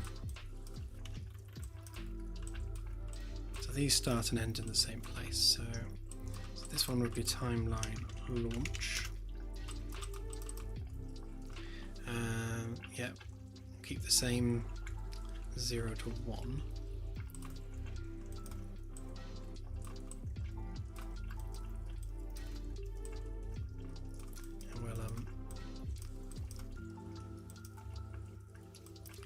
set our play rate on that. So if we do the same as we did here, then we'll use our launch one.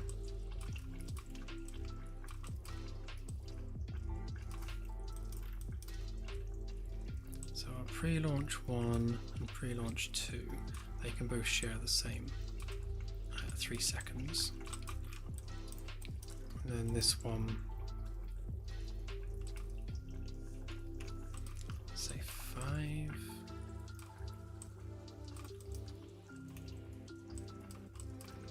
I guess on our curve here, if we make that one, have to do that manually. So basically it's just going to get quicker and quicker and quicker as it goes up.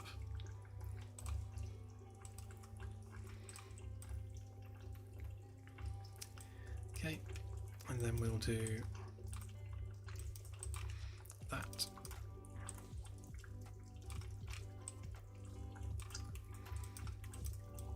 So get our different spline this time.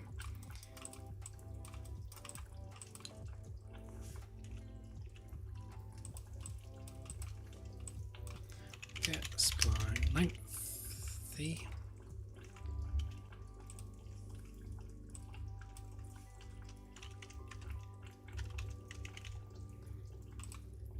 Oh, it's a timeline. Durr.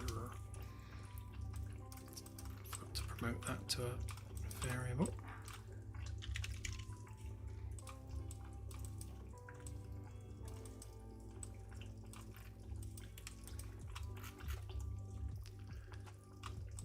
Okay, so we get our whoosh. Right, get spline length. There we go. That's what we wanted. So this one is just going from 0 to whatever that is.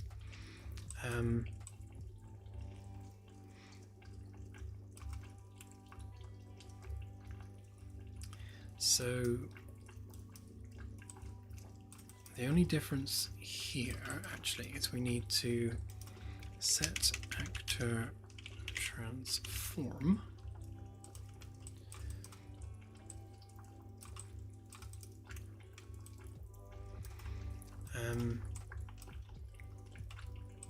Then we're going to have to get transform at distance along spline.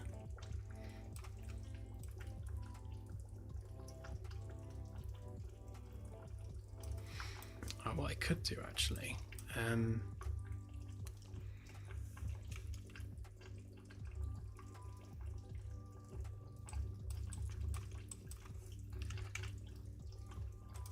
if we lerp float,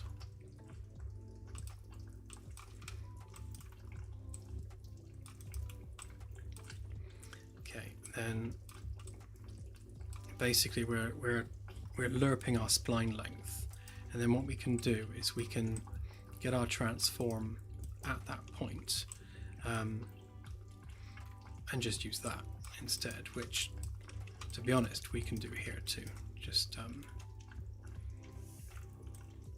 for simplicity's sake that would make more sense.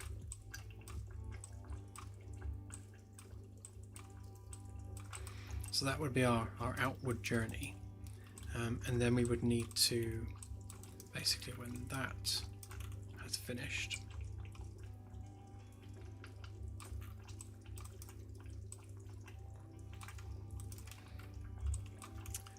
we would wait an arbitrary delay, say 5 seconds for testing purposes.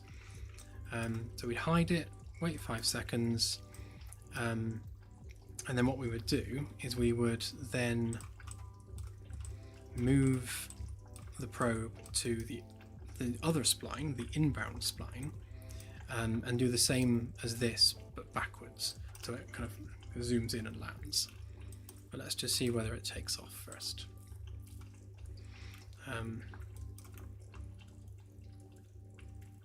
Yeah, what I'll do for now is we'll reset it. So if we do what we're doing here,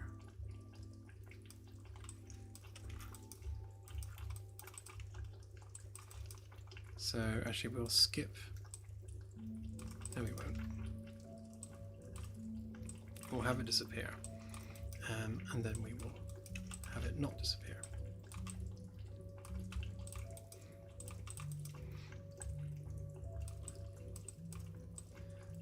We will place it.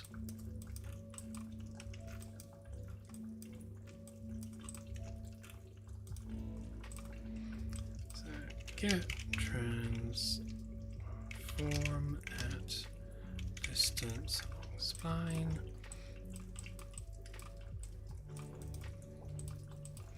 And we'll just start at the beginning. So after 5 seconds, it should reset back to the beginning again, just so we can test it. Let's give that a whirl and see how we get on.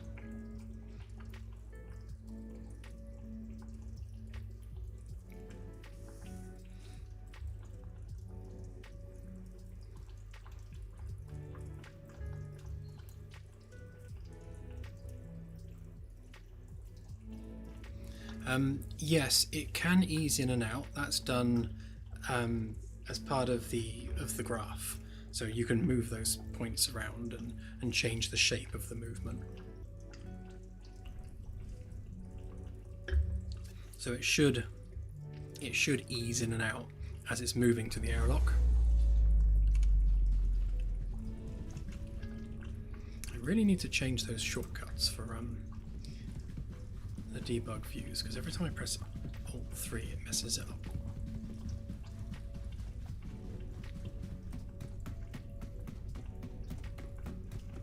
Right, so it moves to the middle and then stops and then moves again, and you can see it's doing an ease in and out, and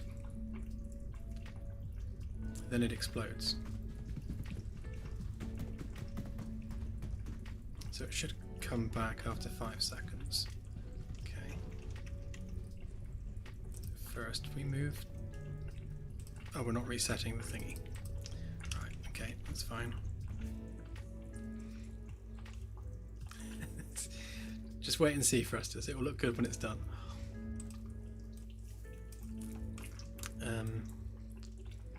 Yeah, so we're not resetting, so to make sure that we do a no, not that reset. What do I call it? Restart probe.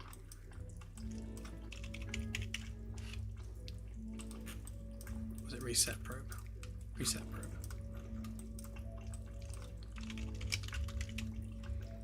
That just resets our do once, so we can launch it again.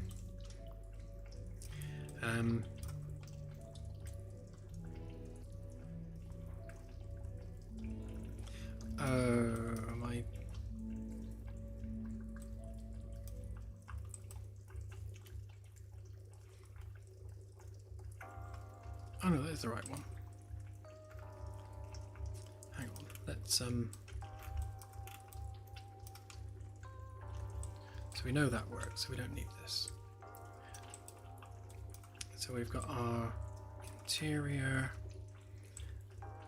and our whoosh. So we can set both of those. And we can also do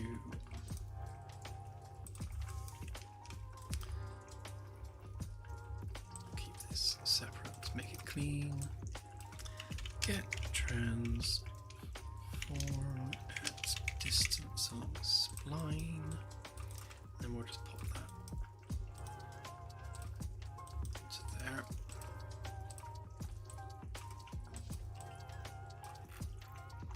Clean the beginning of it all up. Right, so we're getting a reference for our interior bit and our whoosh. So we know the interior bit works. That did nice. So what didn't work is our launch. So we're using a timeline launch, playing from start. So we're taking, so we're lerping from 0 to the length of the spline. Coordinate space local, that was the problem. Right, because it was moving it. So we're getting the local coordinate of the spline, which would have moved the probe to the world equivalent of that, which would have put it in the middle of the bridge somewhere. Oh, I'm going to sweep. Right, that should fix that.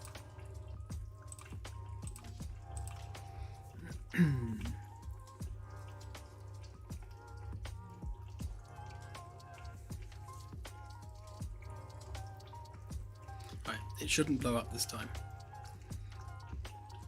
Said every rocket scientist every time. And I've just run out of tea.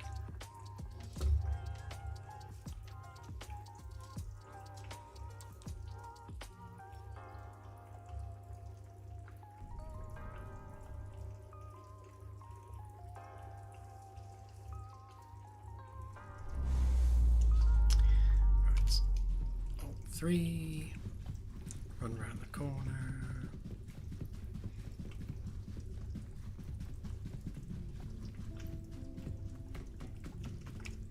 Right, I'll fix that. Right, I'll do it without me in it, just to test. So it stops there, moves to its launch position, and then off it goes. Hurrah! And then it should appear back. Okay, we have to write this.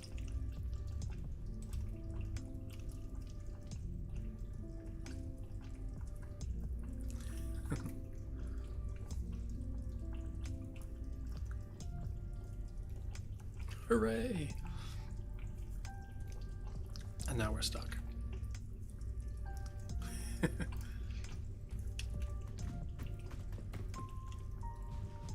Yay, Claire is finally impressed with something I've done.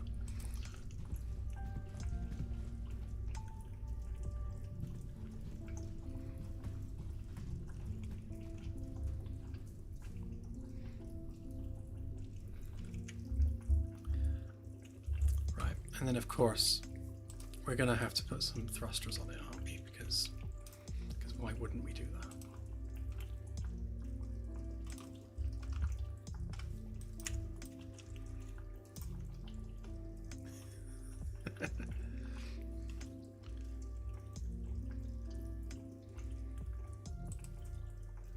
So we need to get it to come back yet.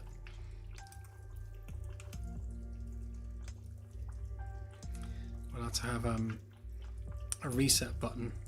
Actually no, I can just make the launch button do that, that's fine. I was thinking we need to move it back to the launch position, but we can just... Actually it already does, doesn't it? Yeah, when you press launch it already does move it over, so that's fine. Don't need to worry about that. So what we'll do, just for the lols really, if we add a simple sphere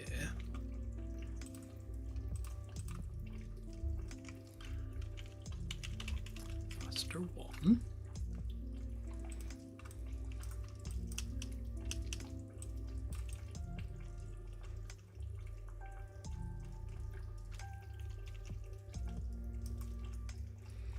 hey, thanks Burger Guy. I think my 2 top tips for people starting out in game dev.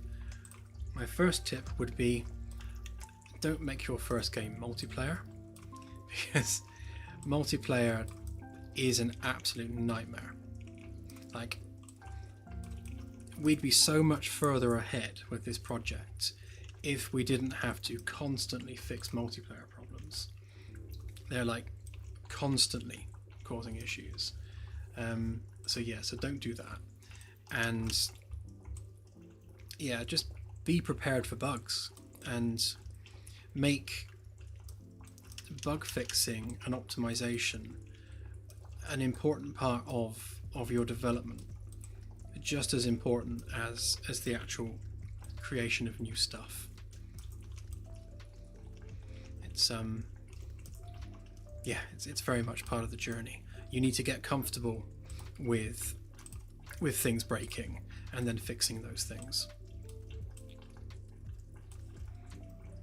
And I guess in a similar vein, you need to be comfortable looking at feedback from people and being comfortable with people basically slagging off your game, because either they have valid concerns or they're just being trolls.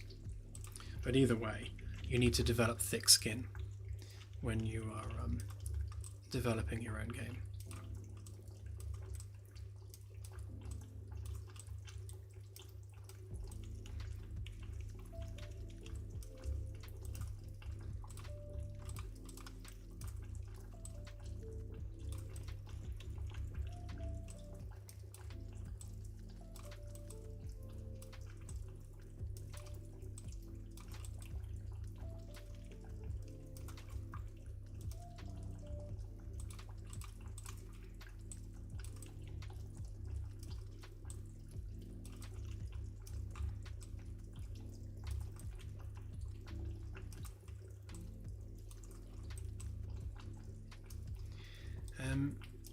Crazy as it sounds, you can't do that in Unreal. At least not like you can in, say, SketchUp. There is no vertex snapping in the same sense that you get in those modeling tools.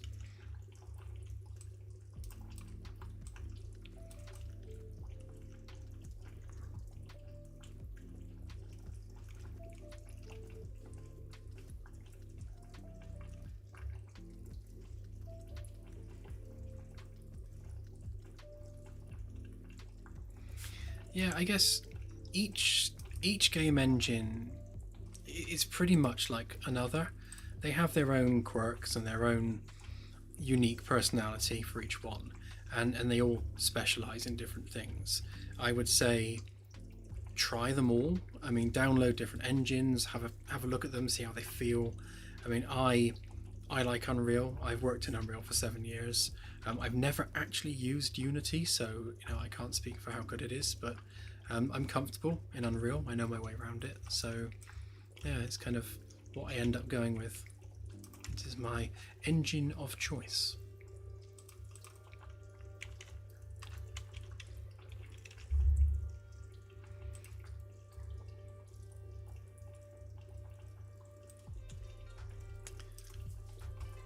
What material did I use for them? Because that's the one I'm going to steal.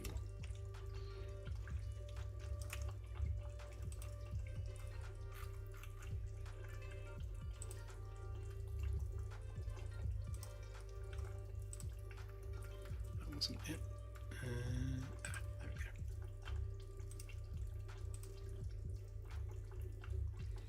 go. Oh, I might need to make a copy of that.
just see how that looks.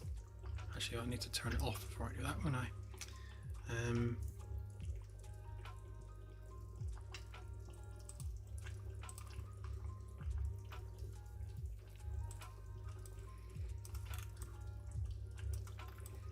So blah blah blah blah blah.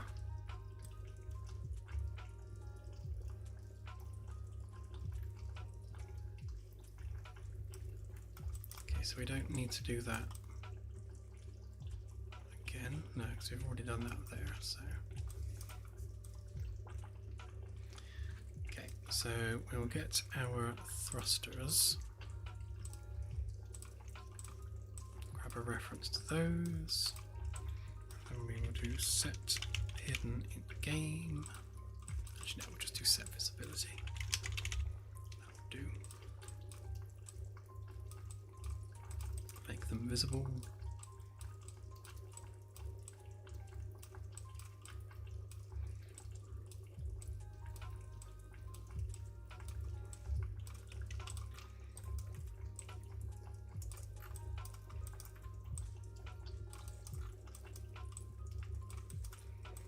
Okay, and then when we're done, we will hide them again.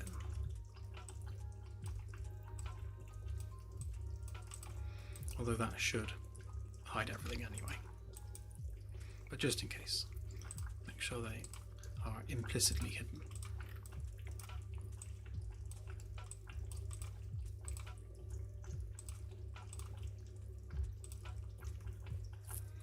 So those thrusters should not come on until it moves.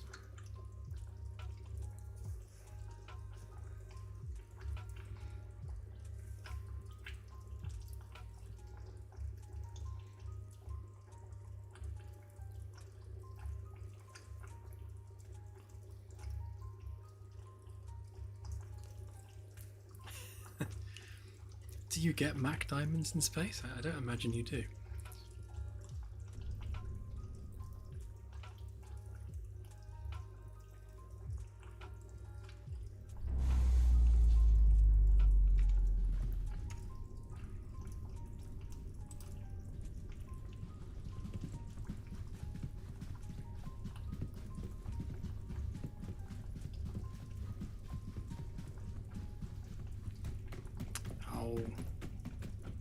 To make sure that they're off by default.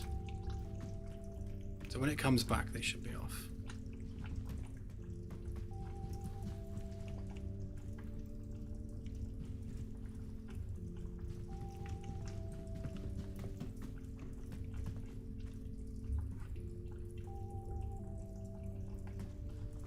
Yeah, they will do. So now they should come on at launch.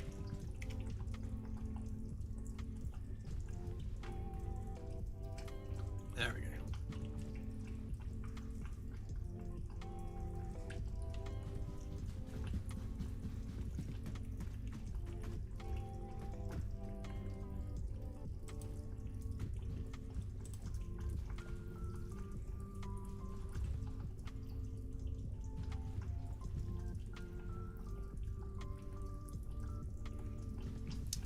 Like it.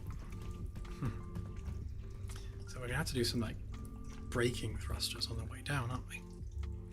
So yeah, the reason that they're visible immediately is because they're not hidden by default. So get rid of that. That solves that problem. There. Fixed. And these guys all need to be rotated.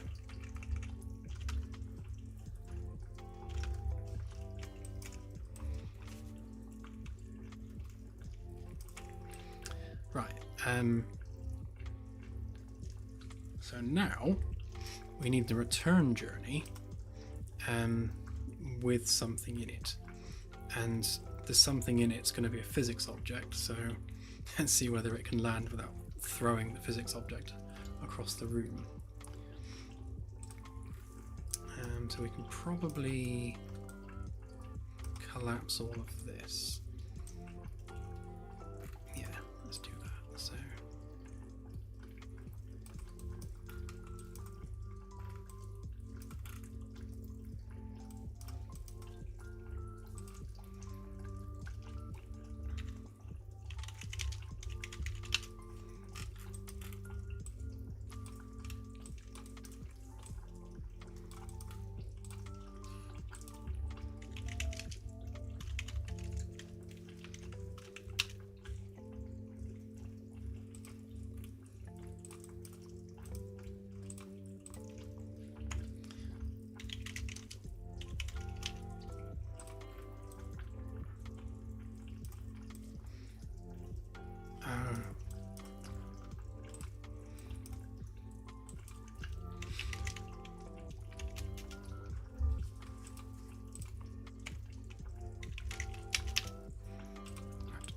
launch.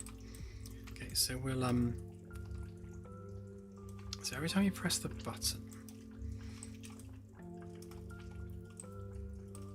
we'll skip our content check for now.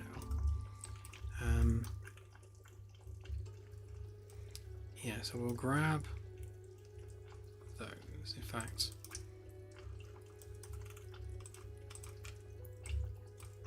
we will do that once and only once on begin play.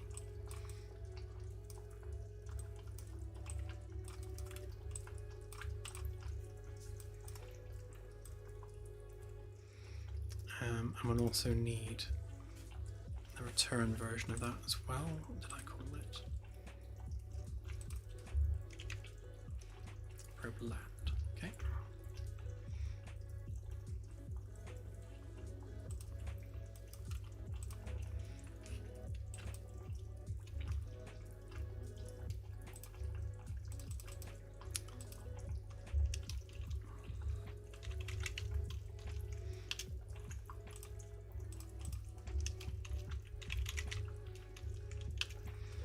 Make sure that these are distinct because we're going to have the same thing again, but for landing.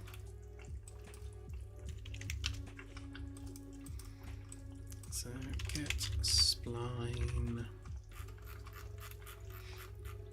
interior.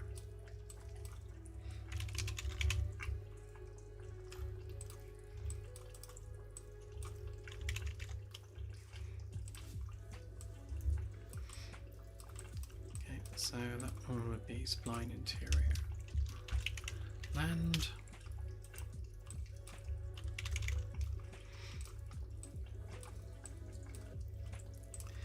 And spline wash land. Just so that we've got our variables set up. So we'll do that just the once on begin play so that the probe knows where the launch and landing splines are. Which means from here then, all we're actually doing is just moving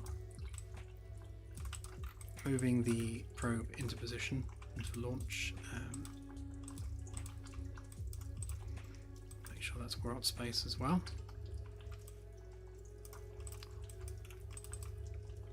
Right, then we'll need to add an output on here.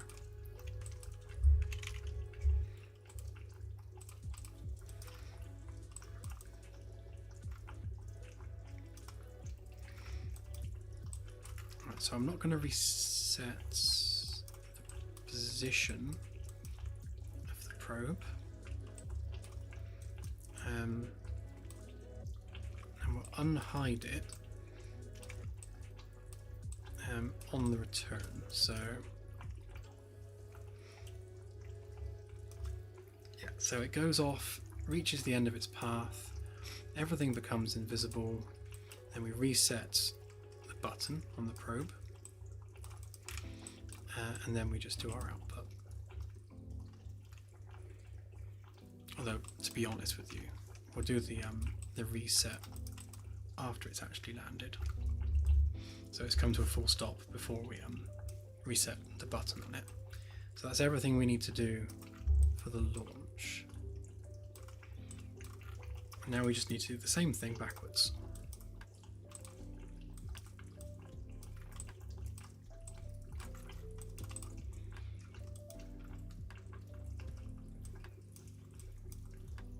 Okay, so the first thing we would have to do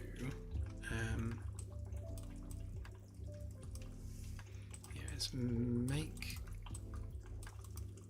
the probe visible, and then we will do set actor transform, and then we will grab our landing.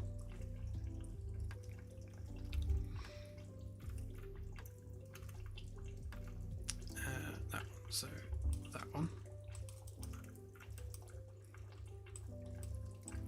So we need to get transform at length at position Position.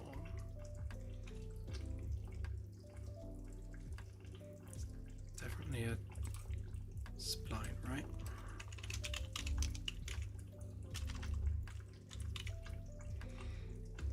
Yeah, so get transform. Oh, is it distance? That's what I was looking for. Couldn't remember what it was. Right, so we're going for world scale distance, and the distance is going to be get spline length, because we want the end of the spline, and we want to invert the rotation so that it's pointing the other way.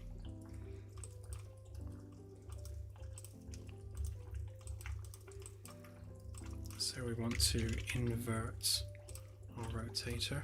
It's probably going to make the probe upside down, but we'll fix that in a minute.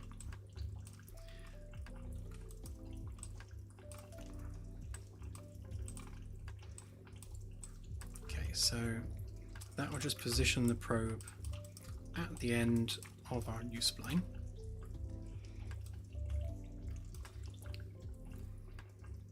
Oh, good night, Jamo. Have a good one.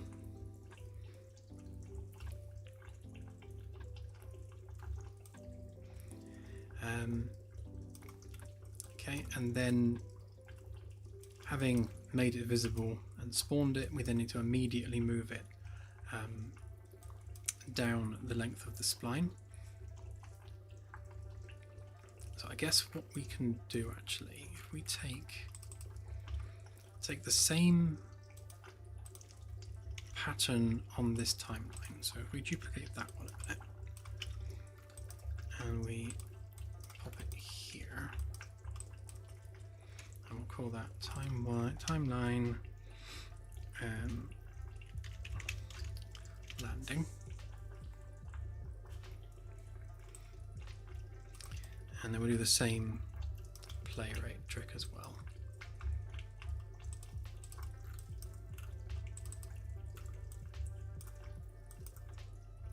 Just so again we can have control over how quickly it moves along the timeline.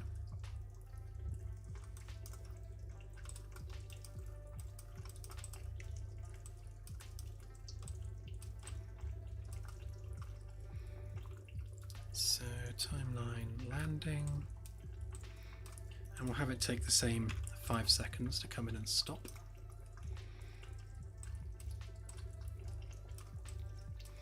And if we look at the curve on this, so it will start off fast and then slow down.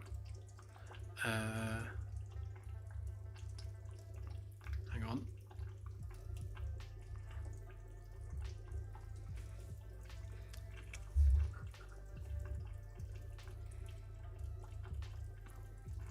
So you want to play this backwards, don't we?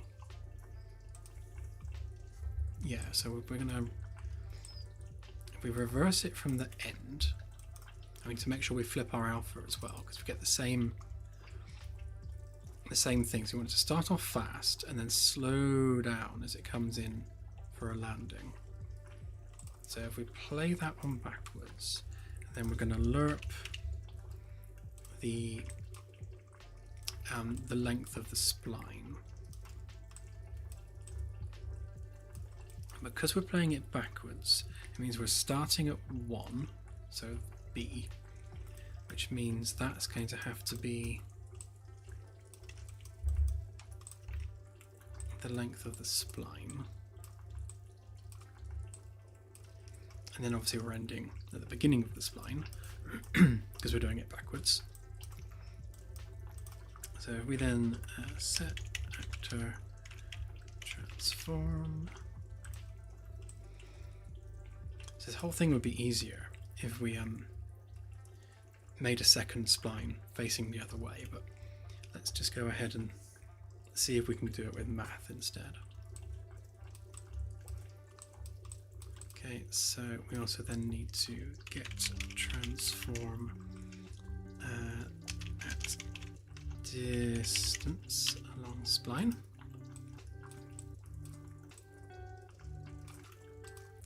In world space, of course. And then we need to make sure that we invert that. Again, it will probably come in upside down, but we will fix that afterwards. Right, so that should at least get us stopped. And then after we've stopped, we can then go ahead and move that to the airlock and then back. So if we just do another timeline on that one. So that's timeline. Let's call it landing 2. And this one's just going to be a simple add a float track a minute. Yeah, simple 0 to 1. Well, we could do 1 to 0 again, to be honest, because we are going backwards along the spline. So we'll go 1 1, and then oh no, of course we'll have to play it backwards, won't we? No, the other way around. So 0 goes to 1, 1 goes to 0. That's it, and then we will make both of those automatic, so we get our ease in and ease out.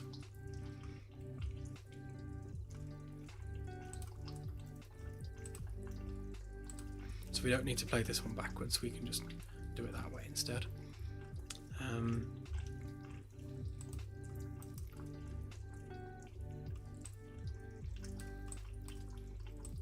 Actually, we will set the play rate.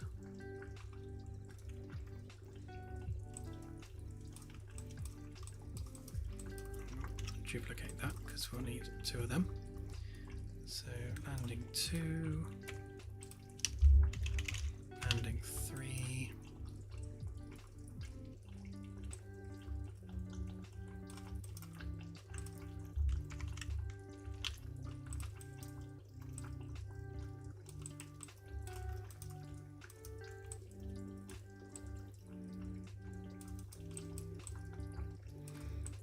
And as before, we'll have this take 3 seconds.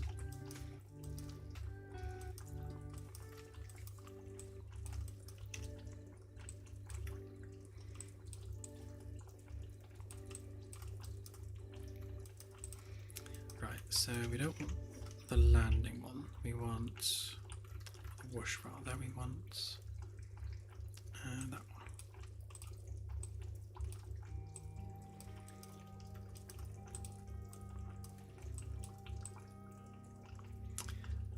Are we doing 1 to 0, aren't we? Yeah, so same thing. So we're going from the end to halfway, so that times 0.5 takes us halfway along the spline.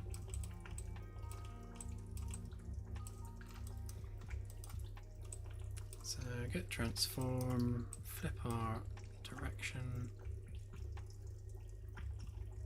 Yeah, we'll sweep that because we'll move it with physics, so that it obviously it's carrying a physics object, so we'll move it with physics. One, which means it will plough physics objects out of the way as well. Okay, and then when that's done, I'll do the final leg of the journey. So this time we're starting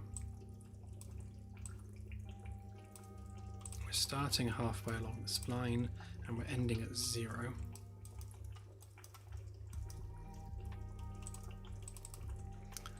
To name the track. Don't need to do that, but I like to. Makes me happy to have things organized.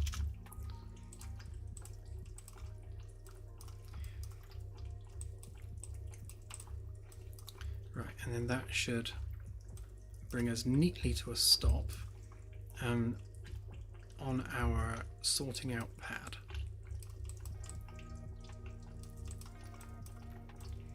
And then we will then delay for, let's say, a second, and then we will reset probe, and that will just make sure that we enable the button again on the probe body so that we can press it to send it out again, and it will just pop across the screen to the other side, but that's fine for now. So let's just check that this does actually go and come back. As I say, probably upside down, but we'll sort that out. Oh yeah, we need to give it reference to the spline. Yeah, then we'll have it actually come back with something.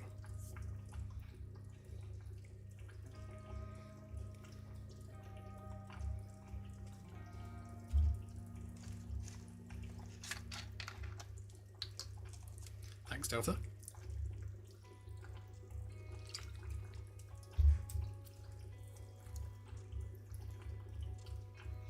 Yeah, I never say it on stream. Or at least I very rarely say it on stream. But yeah, please do like and subscribe. We're not necessarily building the channel up in the way that a content creator would, but it all helps kind of spread awareness and get more eyes on the game. So yeah, if you can like, subscribe and share it with people, we would be very grateful.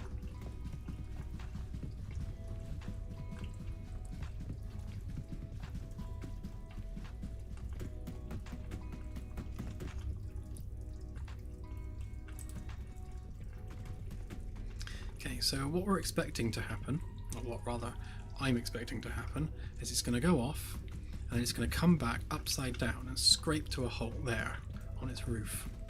So, well, actually, because of the fact its origin point's on the floor, it's probably just going to be a set of wheels scraping along the floor.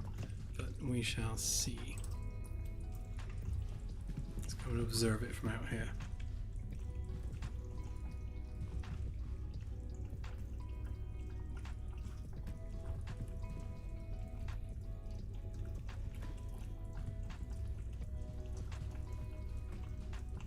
Yeah, I didn't go upside down. Okay, but it was kind of oddly, I think, opposed on the spline. And it's flying backwards. Okay. Send it out again a minute and have a look. Yes, probes will also have a chance of not making it back to the ship, so they could be destroyed along the way.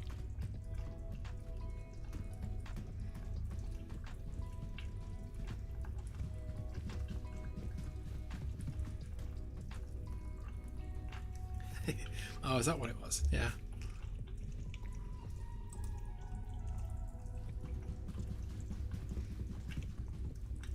It is very cool to see it go off like that.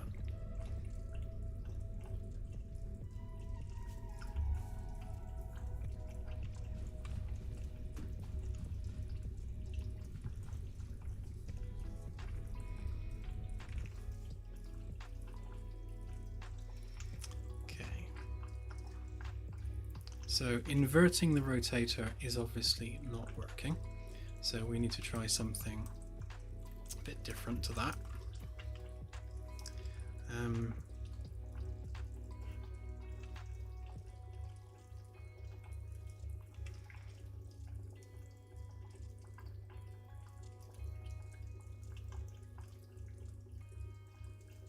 So what we could do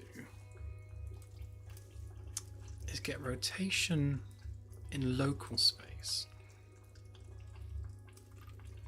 Let's try that. So if we just do get location at distance along the spline in world space, and then we'll do get rotation at distance along the spline.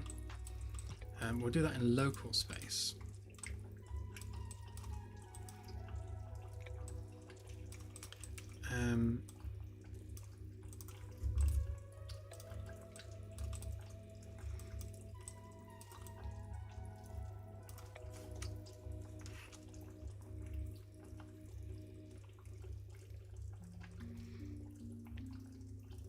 So really so the roll we can keep, pitch we can keep. And if we just flip the yaw,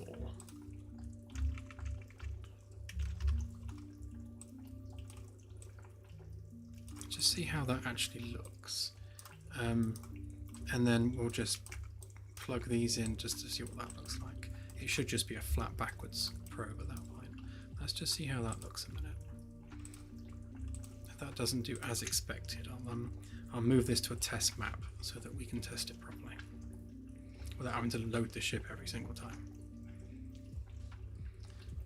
Which is why I have a test map, because otherwise it takes ages to tweak and test things.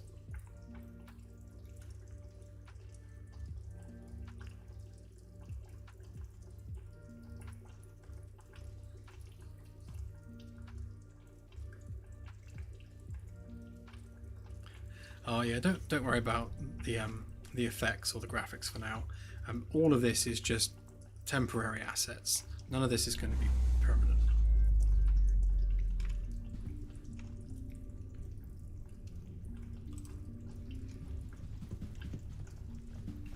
Which is very much how it's going to be this year. There's going to be a lot of just test assets with final code. So we'll do the code, get the code polished, and then we'll work on obviously making a proper probe model and doing all the VFX properly, and adding audio to it and all that. I just want to get all the code working first.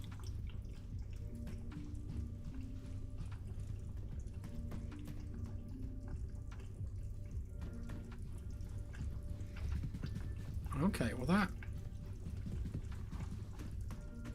that worked. It was facing the right way. We just need to invert the pitch, I believe.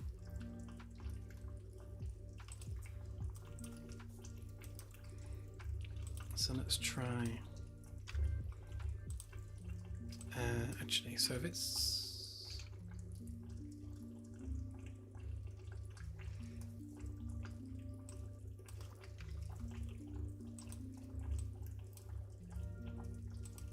I'm trying to try subtract 90 off of the pitch, because if I add 180 to the pitch, it's gonna flip it around the other way.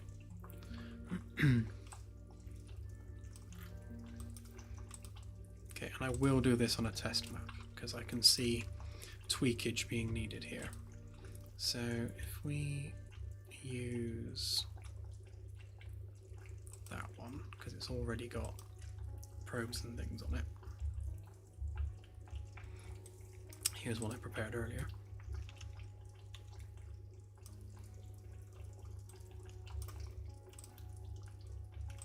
Right, so then we shall add our paths. Let's just get rid of these. This was actually my electrical testing map, and I've kind of completely taken it over with probe stuff.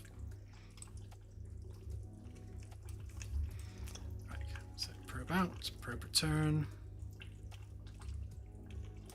You can sit over there.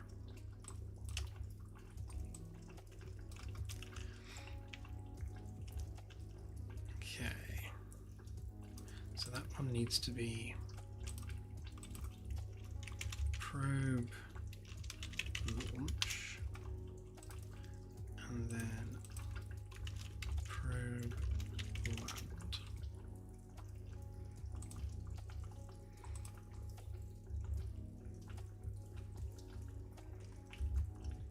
And yes, it's not going to load because we haven't given it the global events that it is expecting.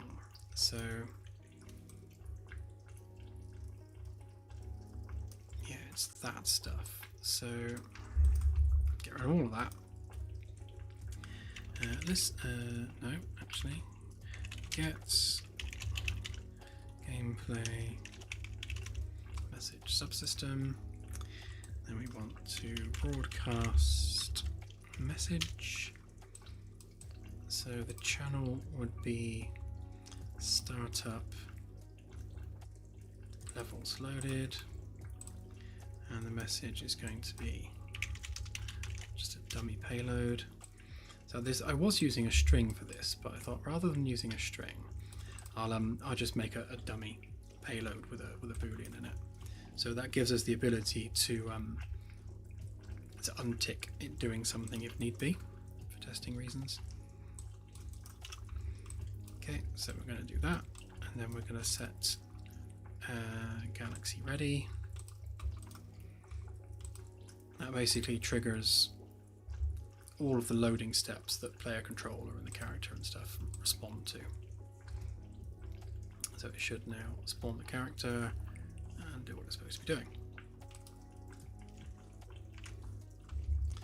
I've missed one.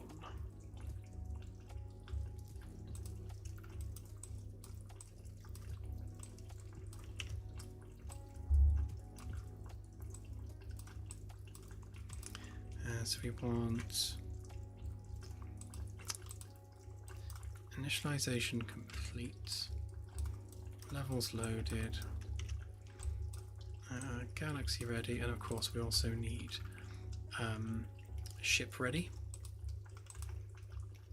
so that we're actually telling player controller the ship is ready, you can go ahead and spawn the character.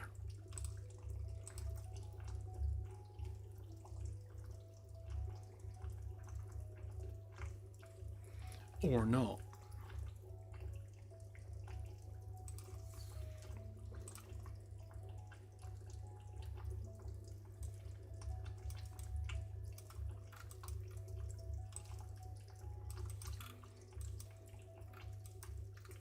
Okay, let's try adding a brief delay.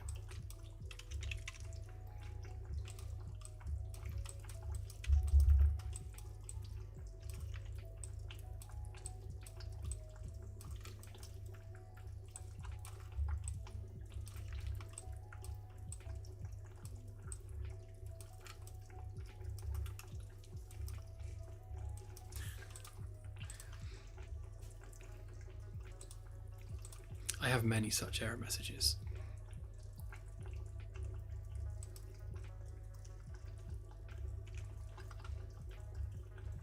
Yeah, I think just need more of a delay.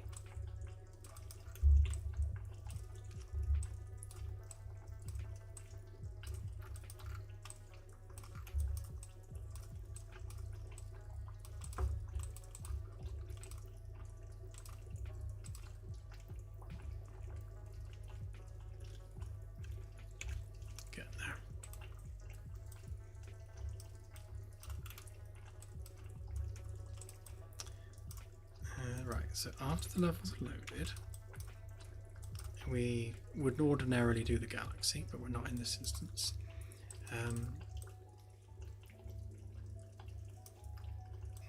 Yeah, and then we tell the player controller the ship is ready, which forces it to... Oh no, it's the other way around, isn't it?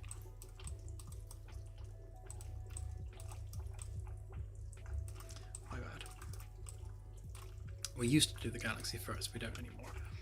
Yes, so we make the ship ready, then we generate the galaxy, and when the galaxy is generated, then we spawn the player. Because we don't want the galaxy generating outside of the fade to black, because we kind of hide the process. Right, let's make sure that that actually does what it's supposed to be doing. It's going to disappear off the map. That's fine. Off it goes.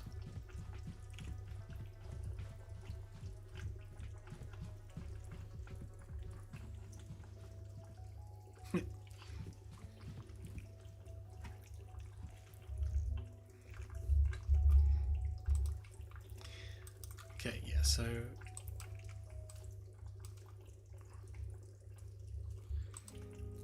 I think it's a tangent thing, because as it reaches perpendicular to the floor, it's fine.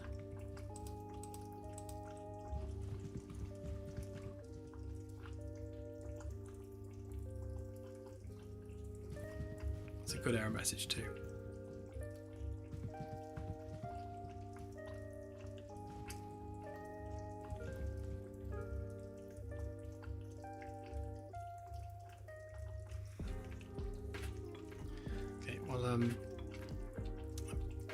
the final movement is easy because all we need to do on this one is just rotate around the yaw, because it's already perpendicular to the ground, so that one's nice and simple.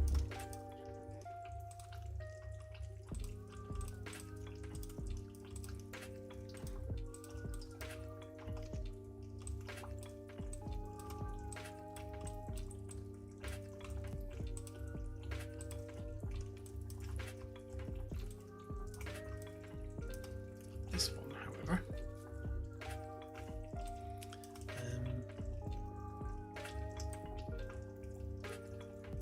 let's just see how that looks a minute.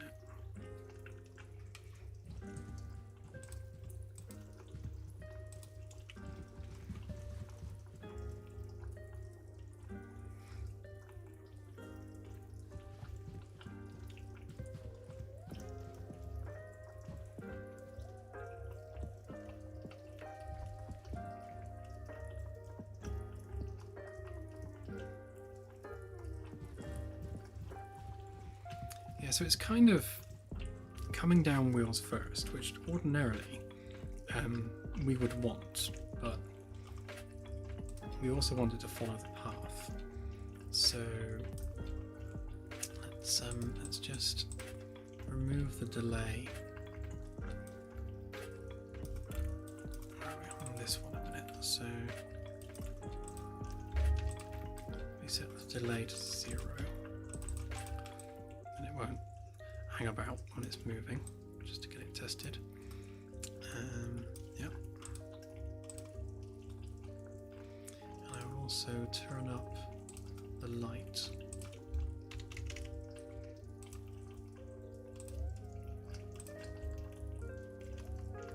Just so we can see what's going on. And I will also slow down the landing.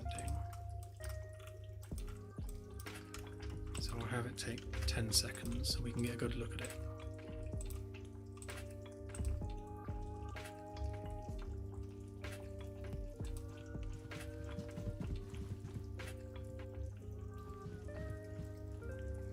It's not perfect yet.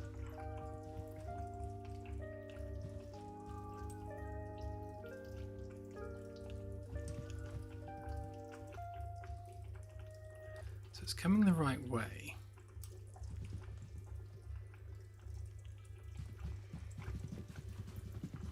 Okay, well, I suppose it's like accidentally probably doing what it should do, whereby it is it's coming down belly first rather than nose first,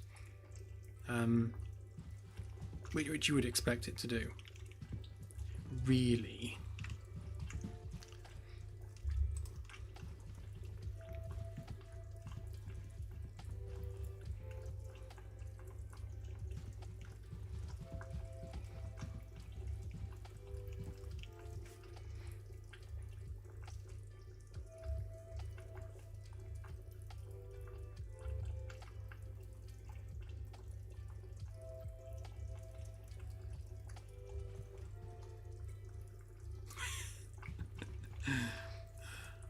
I love that it rammed into it.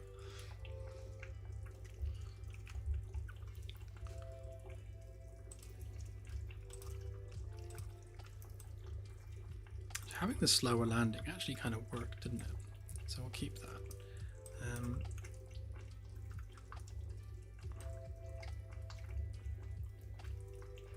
Then we just need that brief delay there, just while it waits in the airlock.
final part of the puzzle here is spawning the contents of the probe. Now I'm going to try doing it after we've set the location of the probe.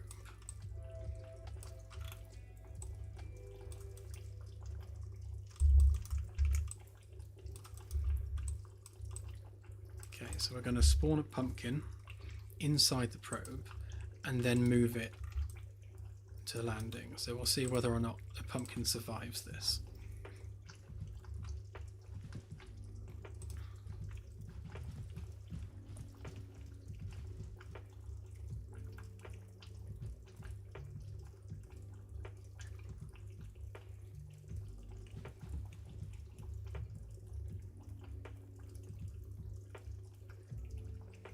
Oh.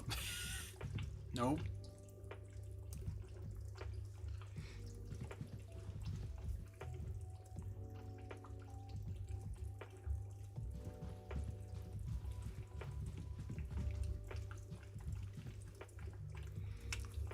What we can do is we can actually delay the spawning of this until it's actually on the ground, because it's going to be inside anyway.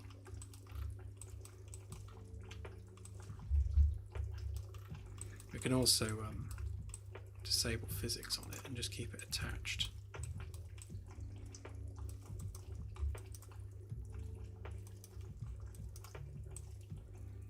So we could technically do that.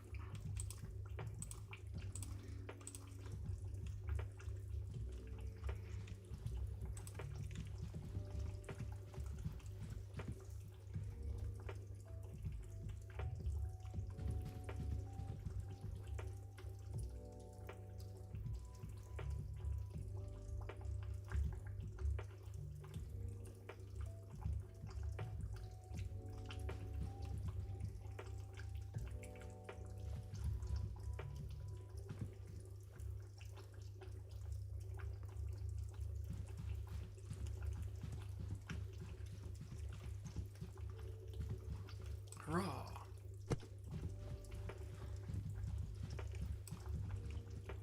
Oh, and he's tried grabbing it already. Oh, of course, because it was in the probe, so he'd be like, there's something in the probe.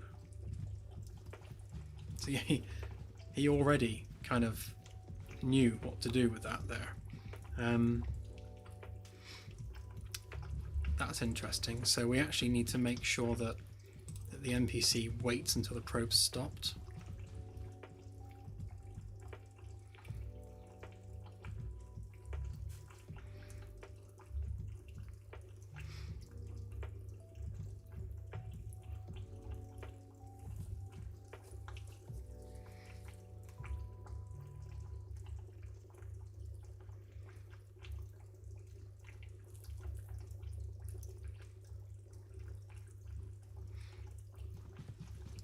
Because he's going to where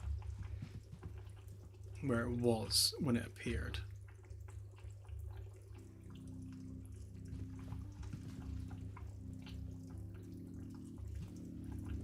Okay.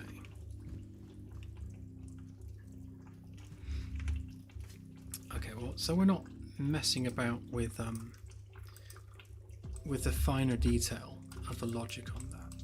For now, let's just hold off spawning until the probe is stopped. Or just do that as the last thing we do.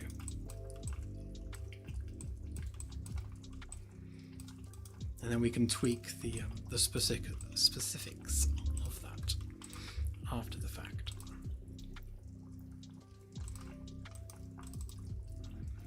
Let's put those delays back in, smooth off the process a little bit.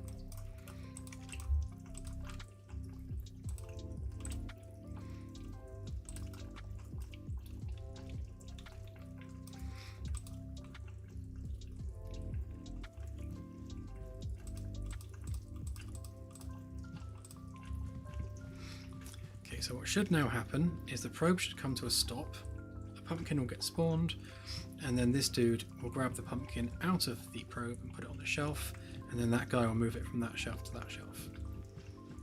Should be the sequence of events that we see.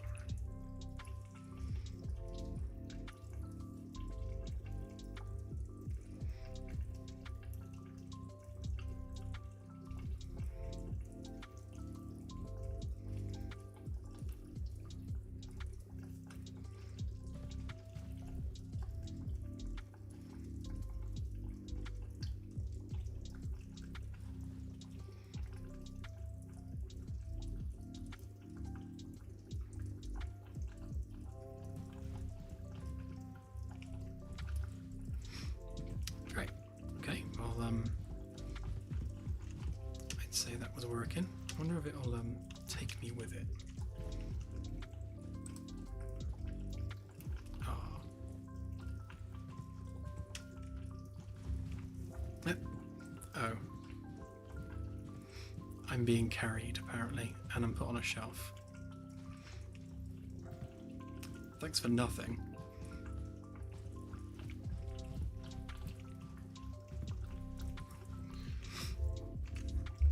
Right, okay, that all works then. So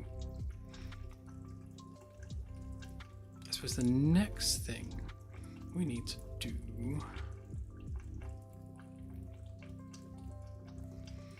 we've got our sample container whip model there, so we can potentially spawn some stuff inside that.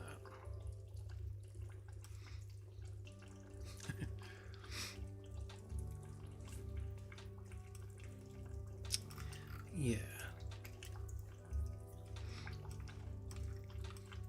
So what I'm going to do is I'm going to just lose the camera in the floor first, and then we just give that an origin point there. So group them together.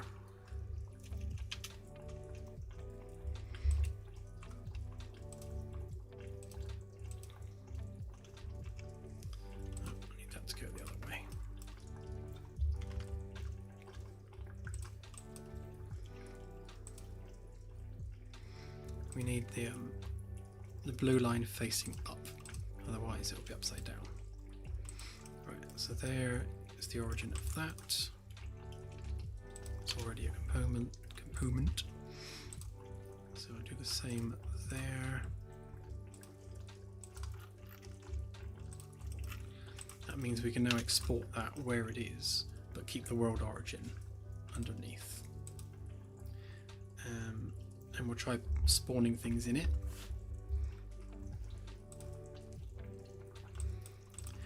So, Magellan. Well, I suppose actually this can come under the probe stuff. So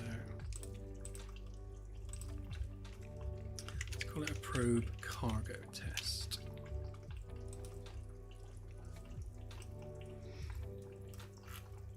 Yeah, and we'll see if we can spawn stuff in it.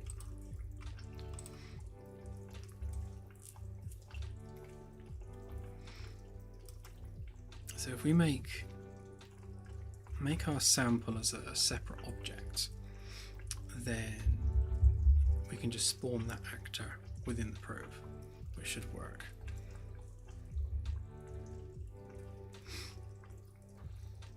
It's not a bad shout first, is it?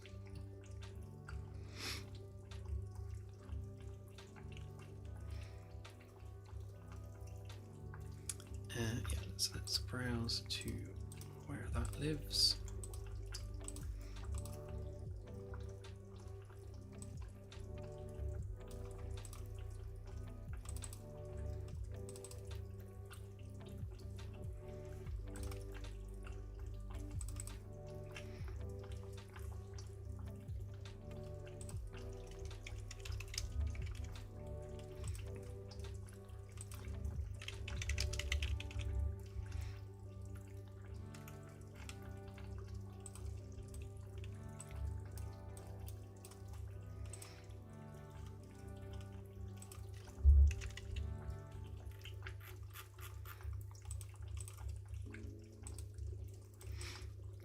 actually.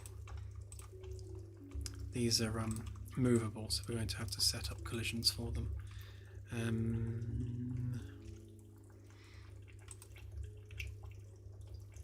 It's a shame we don't have cylinder collisions. I mean, a capsule collision obviously fits it nicely, but you've got these rounded edges which are no good.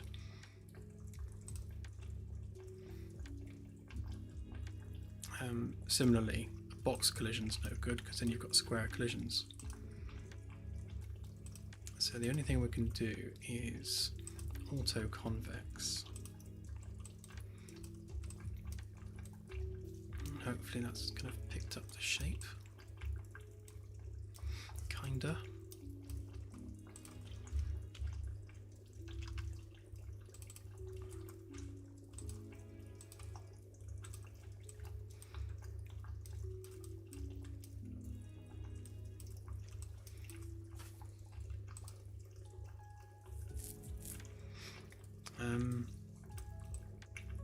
Yeah, so this is going to have to be double skinned at some point, because we are obviously wanting to put things in it. It's going to require a door that opens so that we can take out whatever is in it.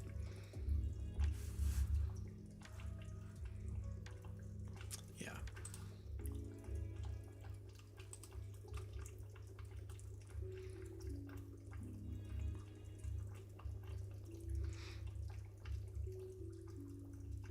Yep, true enough. That should do it though.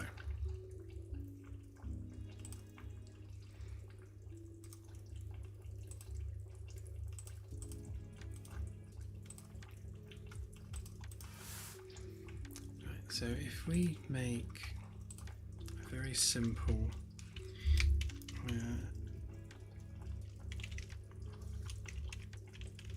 so this is just going to be a test really more than anything else, but what we want is our test cylinder, so probe cargo test,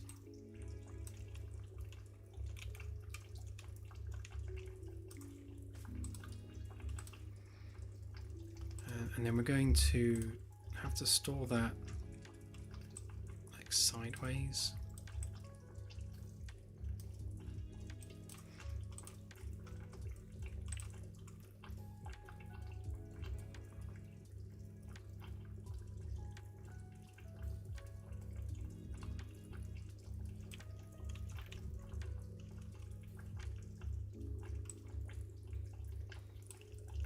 Trying to work out why that one's so much darker than the other one. Oh. And it's crashed. It's at the same.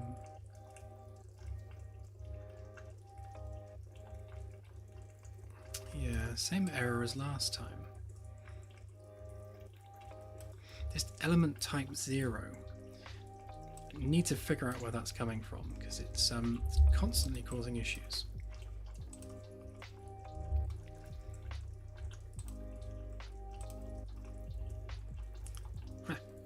And 5.7 is already on 0.3 by the looks of things. Really need to get that upgraded. I'm thinking upgrading to 5.7 is probably going to fix a whole load of issues. So yeah, the sooner we can do that, the better.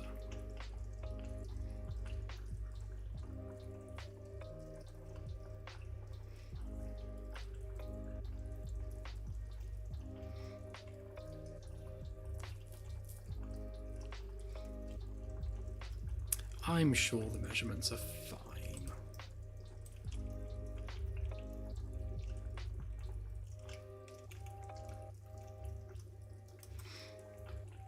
Yeah, I'll have a look at that after the stream. I mean, obviously Unreal Engine comes with the source code, so I can just open up the offending C++ class in Visual Studio if need be. It's always material related though, like resetting one of these material slots to default is what's causing it to crash, which is interesting. Yeah, because it should be that color, which is what this one is.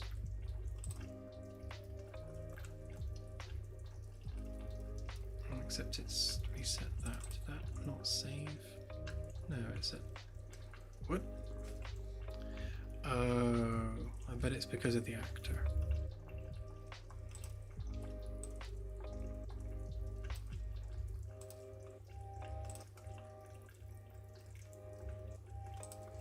Yeah, it's used the default material there because I brought in a cube. So if we do sample container,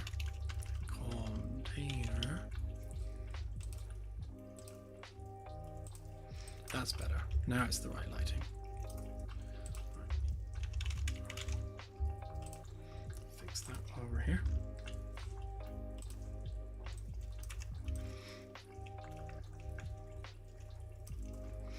Okay, and then we need basically a sample.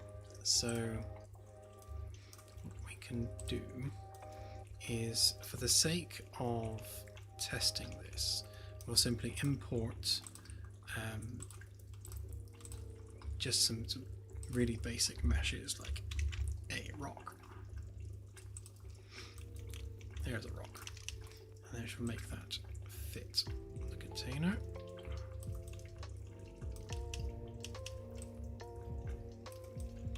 Probably done with a better rock, to be honest, but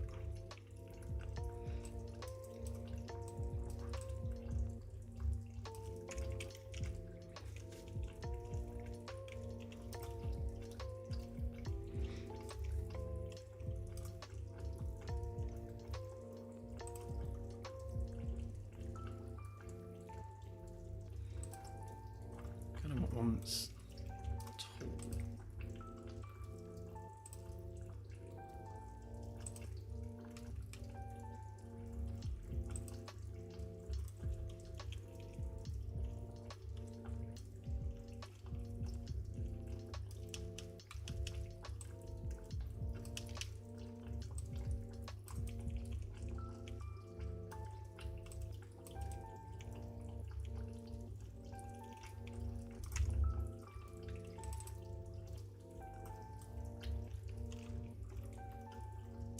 Typically that doesn't have a material assigned, which is weird actually, because that's a Megascans asset, so you'd think it would by default. Alright, I'll go back to that one.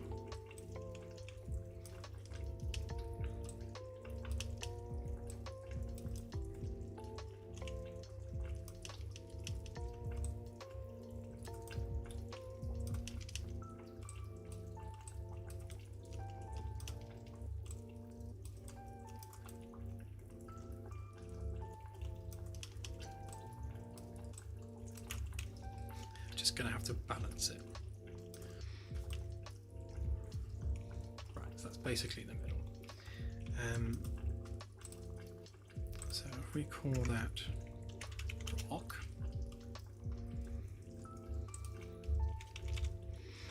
and then we hide it, and then we shall add, no, I'll just get a little mesh, static mesh, make a flower.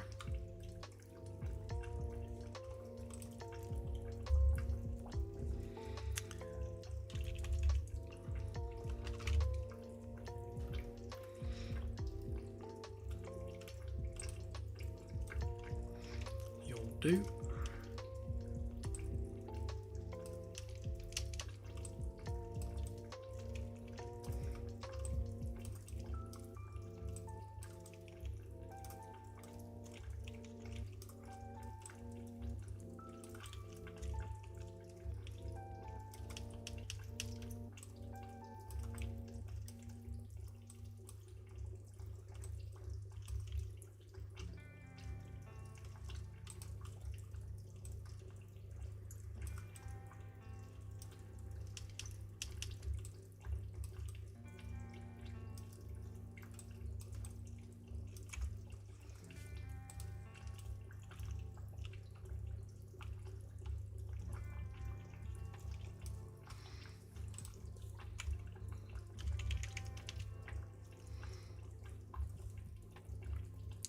so we've got a rock, a plant.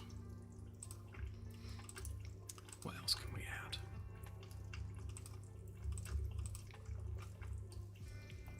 And then some other thing.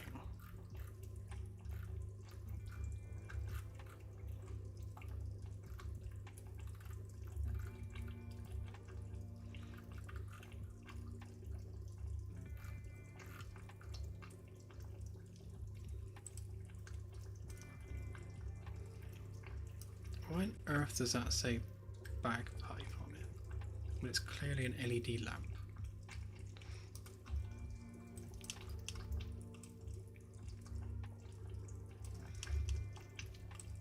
So it could be a bit of alien tech that we found.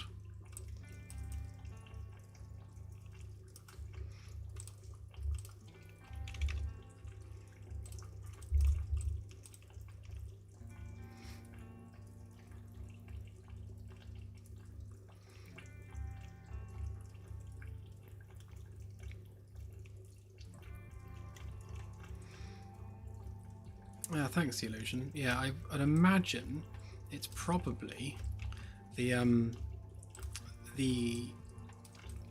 what's it called? There is a cache that I have had to clear many times. The shader cache.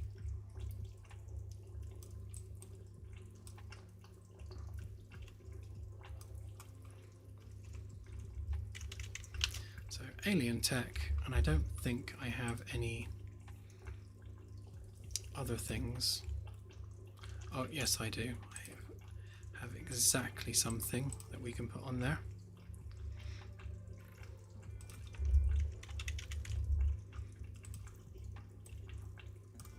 Because of course we have to do a chicken.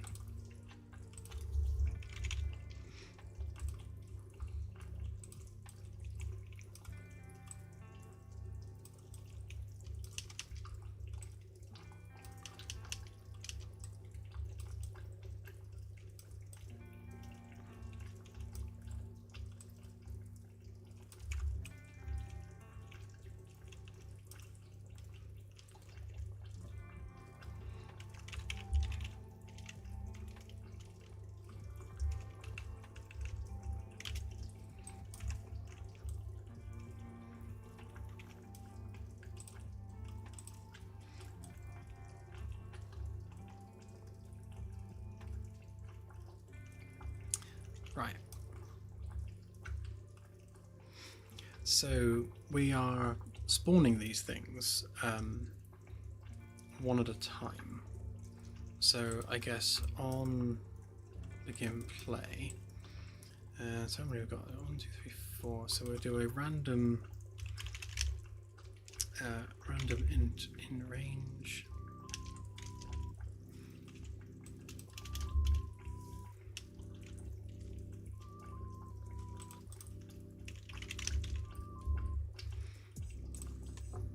So 0, 1, 2, 3.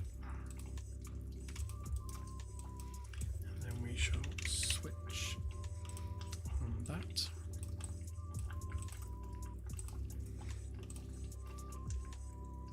So 0, 1, 2, 3.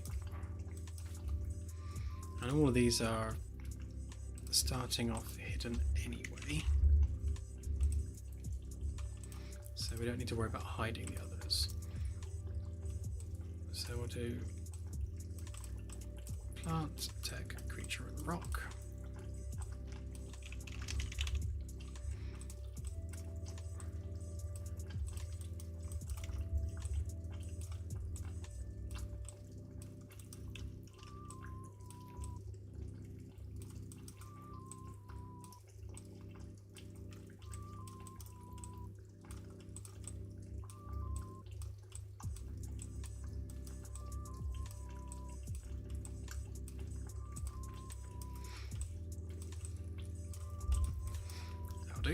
So on begin play, it will simply unhide one of those.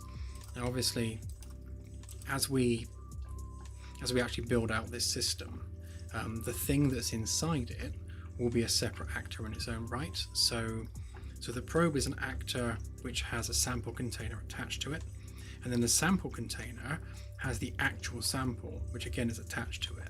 So you've got like an actor within an actor within an actor. So those will be kind of, the layers will be stripped away as you open things up. But just for testing purposes, we will do this.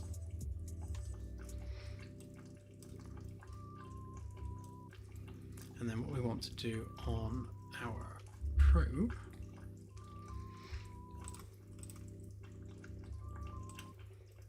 is we'll spawn an actor from that class.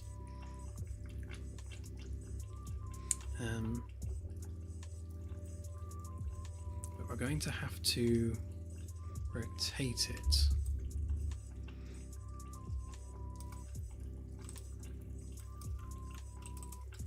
Obviously, to make it fit inside the probe, we need to make sure it's sideways on,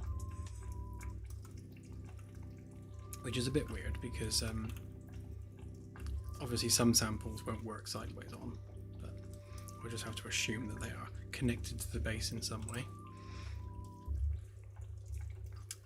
So that was probe cargo, probe cargo.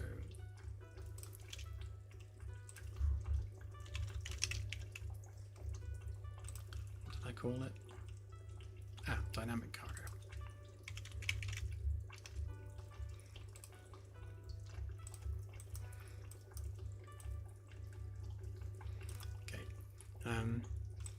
We'll use the seed value in the future for customizing the specifics of the object. Let's just try that. So it should come back with a random thing of those 4 things. So obviously that one has a rock in it. And it shouldn't do, because they should... Oh, no, of course. Begin play. It unhides the rock. So this should come back with something else. Probably didn't set physics on it, so it'll be stuck in place.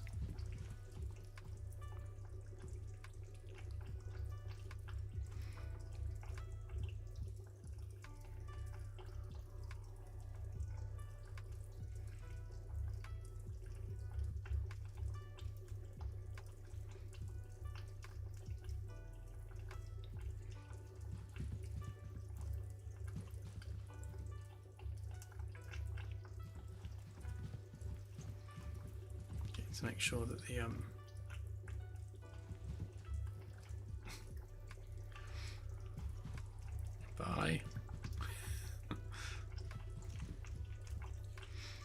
the spawn transform is obviously inheriting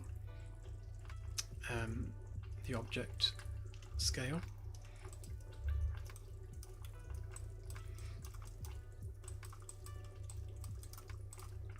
So we don't want to do that. We want to, yeah, let's split that.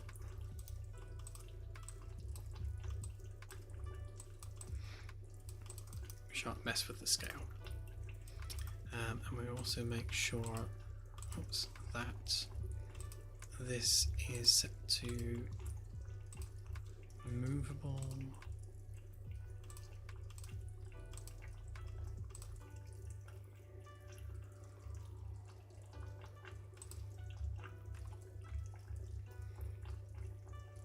They should all be attached, so they shouldn't be trying to do physics. So we'll we make the container the root actually, and we'll make sure that it is simulating physics.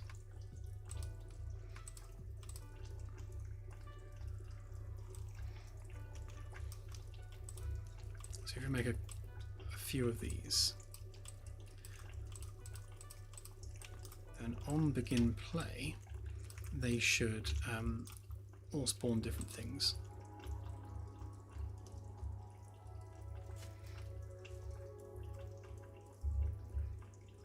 Yeah, so they're randomly spawning stuff. Which means that one should randomly come back with something random.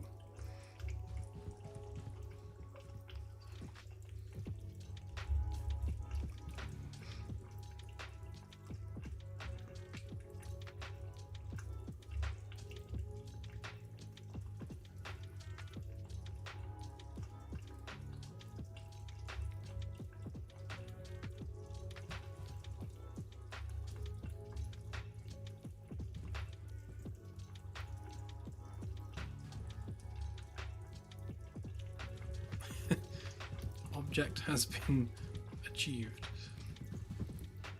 So of course, because it's obviously spawning with physics, it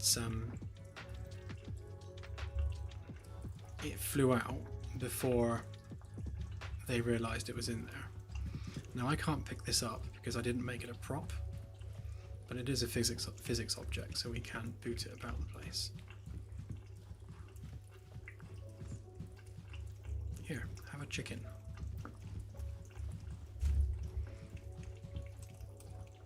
Yeah, to make them pick upable, they'd have to be one of the prop items. So we need to make a generic prop class that can spawn random samples.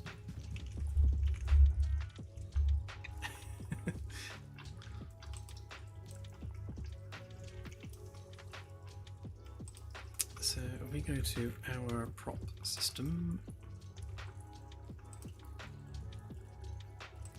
Oh, I didn't actually move it in there, did I? So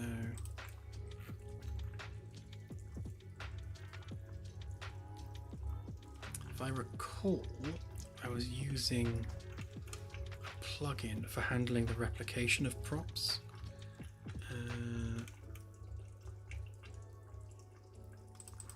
So any of these should do. So I think what we did is we, yeah, so they're using this this master grab component, which handles the movement of the prop itself, which has a bunch of code on it, which I need to replace. So I think what I'll do is I will reparent. Yeah, if I reparent that, then we can build this functionality on the back of that one.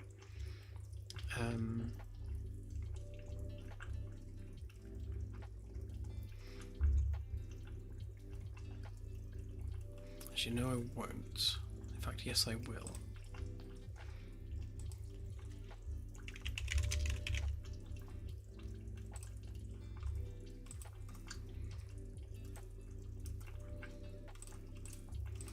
Right, so the static mesh will be our sample container. So that's our root object. They can be reattached to there, which means we don't need that. So that's fine.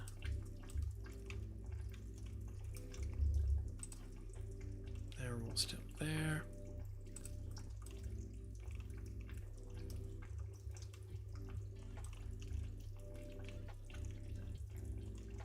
Okay. So we'll need to set the ID and seed when the actor is spawned. So they should be exposed,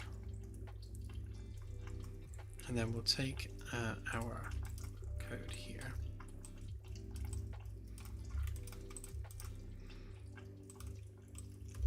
Make sure we do our begin play.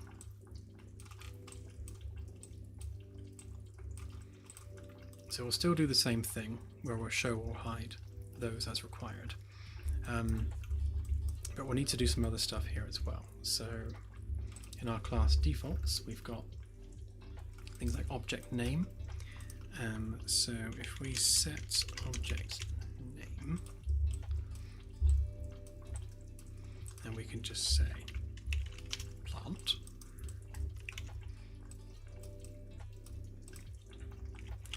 Alien tech. That's not how you spell tech.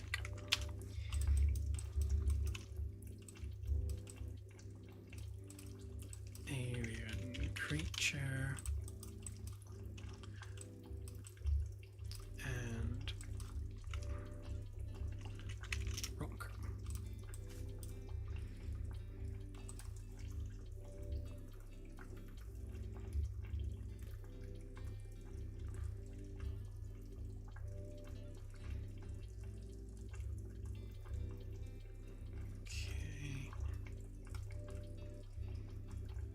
Then we'll set our seed and ID.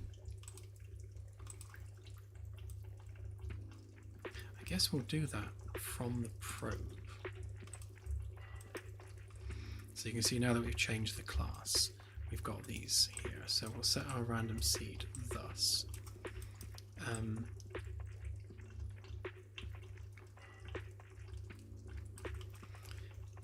I think we were also using an integer for that as well, but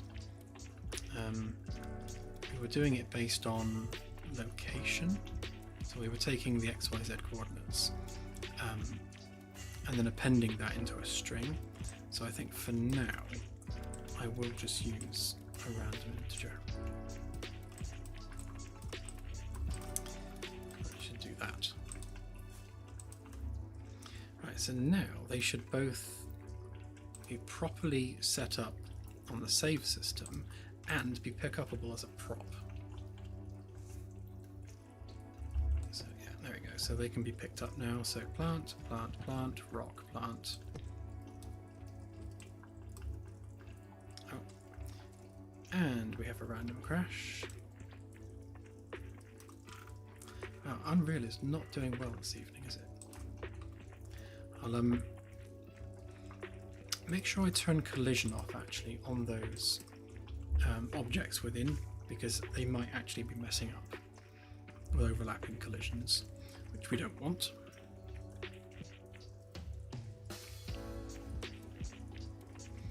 I've just remembered what the cache is. It's the derived data cache. That's the thing that we needed to reset. Yeah, so I've had all kinds of issues with the derived data cache and it corrupting shaders and things, and having just random crashes in the engine because it needed resetting and recompiling. But then I have to recompile every single shader, which I'm not keen on doing until I'm not at my computer.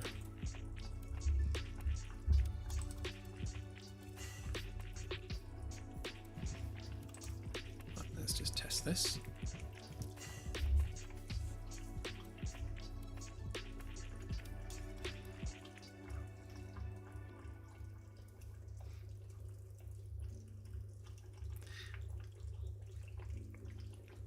Just to test Danger Mouse, we'll do the proper naming and spawning of things further down the road. We're just proving the concept at the moment and just getting the basics working. So I imagine this is going to fling out again, or it's going to crash. Oh no, no.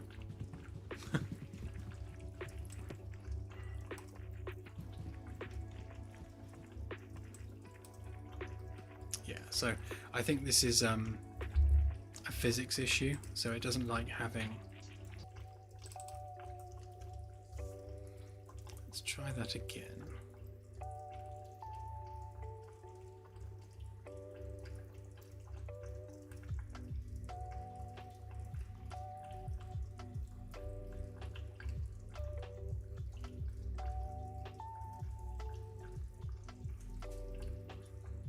Basically, those child objects need to have collisions disabled on them, otherwise we're going to get issues like we're seeing. I'm hoping that's it anyway.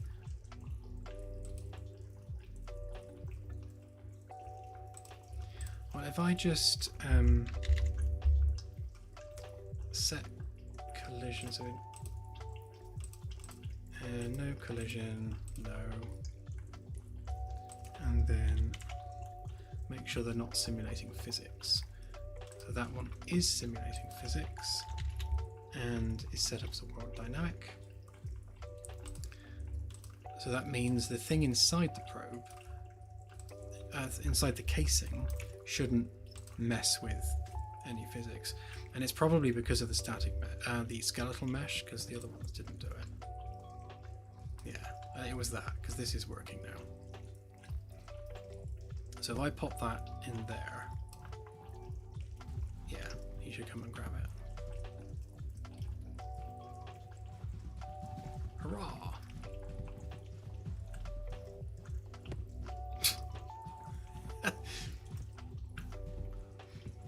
It's nice to see he's really careful with it as well.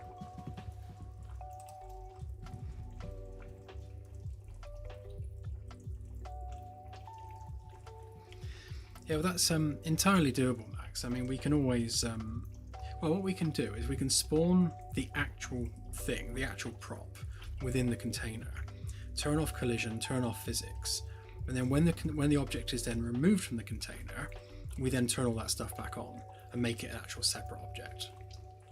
Because ultimately, the idea here is that you can take that object out and then like put it on a shelf and keep it as an ornament. That's more like it.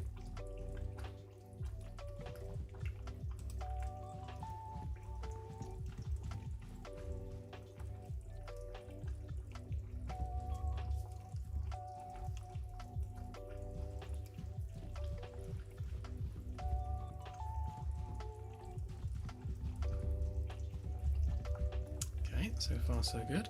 What are we going to get this time?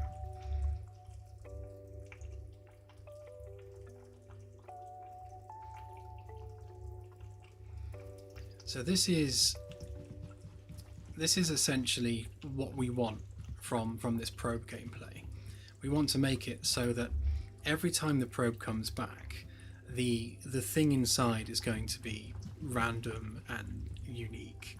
And you know, like if it's an alien plant, we want to go through all the procedural dice rolls so it is a visually unique alien plant.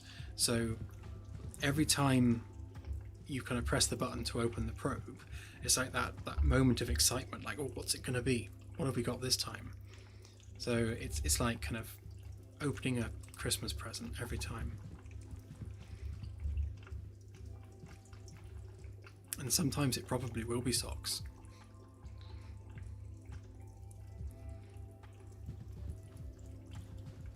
But alien socks, which makes them interesting.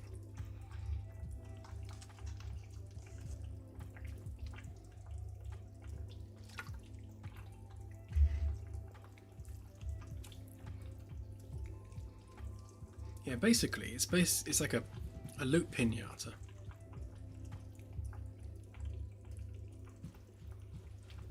Ooh, this time we got a rock.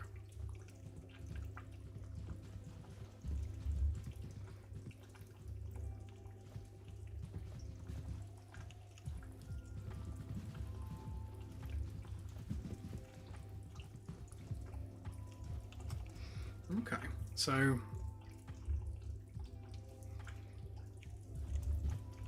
obviously the shelving is working.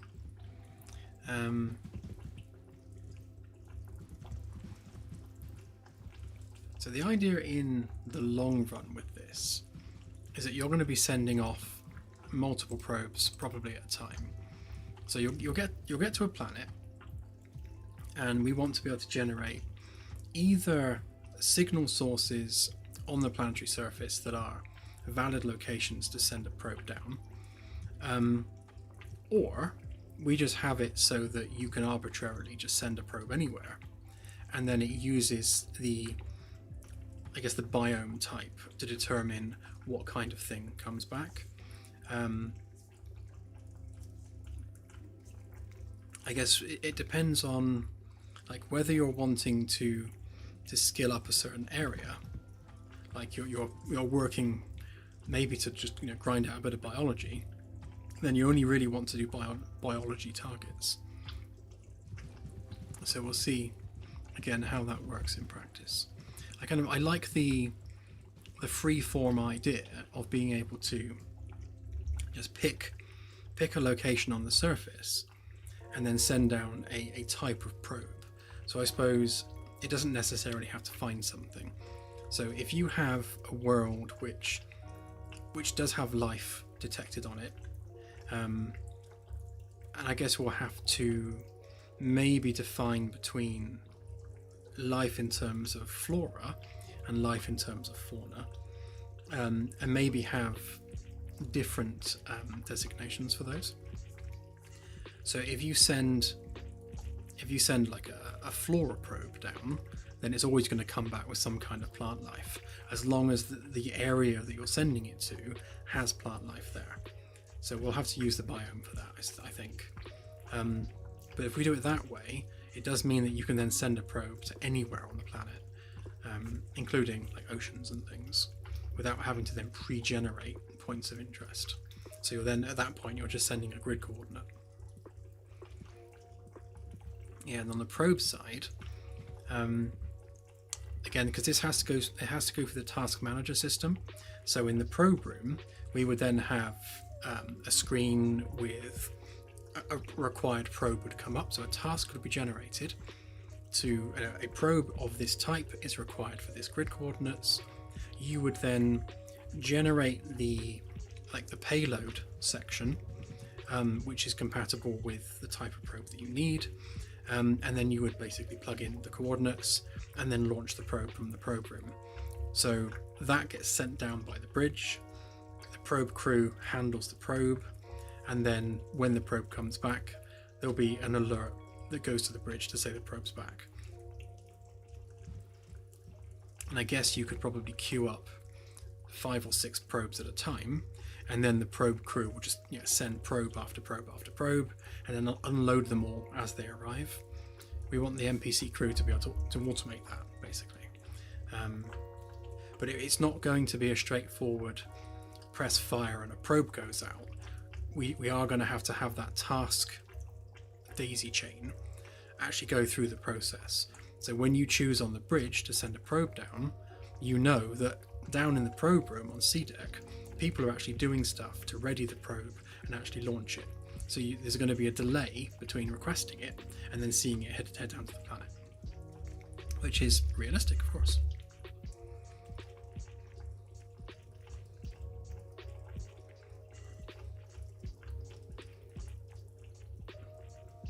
A small snub? What's that?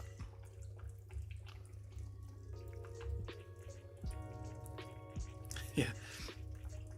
Well, I like the idea of being able to basically take anything from a planet's surface.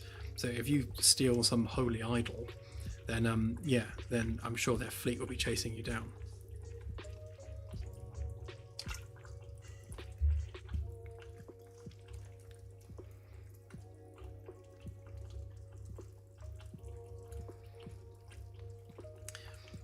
The idea with that, Max, is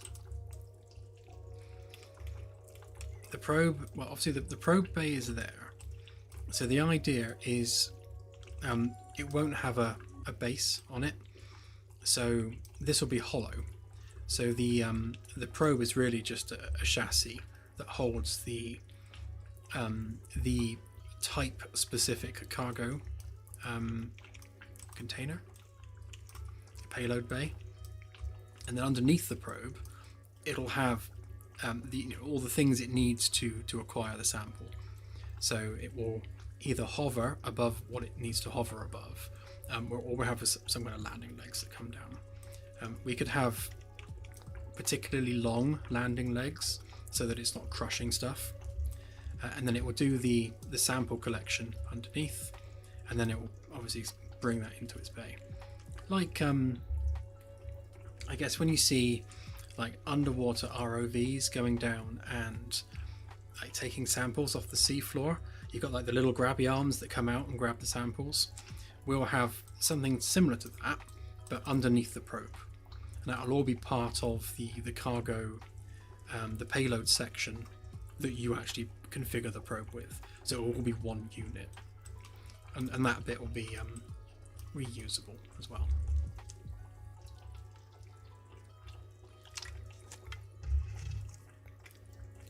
A stun gun.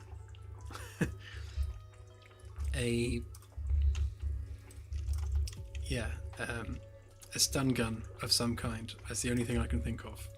I'll zap it and then pick it up.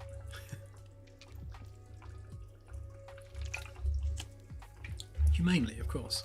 Humane retrieval.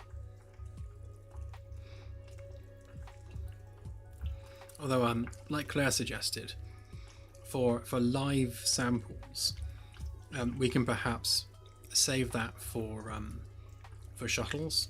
So you do live sample, at least for like mammals and things. You do that in the shuttle on the ground. So you do a capture and release. You could maybe do a capture and release using probes, but I think it's probably more ethical to land the shuttle, capture the thing on the ground, do the analysis in the shuttle, and then release it back into its environment. Would be the ethical way of handling it. So I guess if we're sending down a probe for biological samples, we'd probably limit that to like insects and things. I'm sure no one's going to miss a couple of spiders or some ants or something.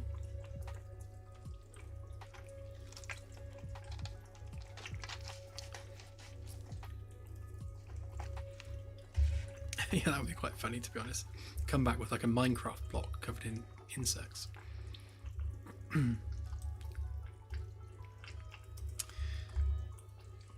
Okay, so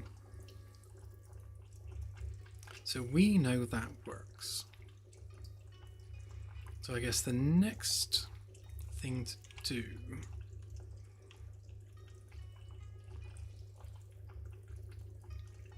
I'm just wondering whether we have generic storage in the probe room. So obviously this shelf would be in the probe room, and that needs to be able to hold everything, whereas that one is lab specific.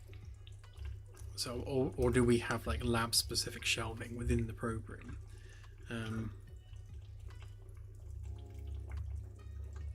If the shelving was lab specific, then that's easier to poll and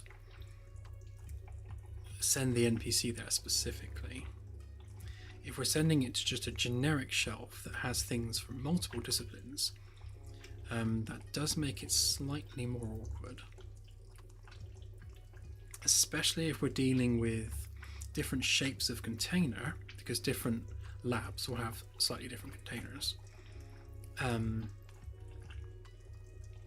Yes. So probably lab-specific storage shelving that fits the containers that those labs are using would be the better way of doing it. So that means we need like lab-specific designations on these. So rather than probe storage, we'd have to set these up.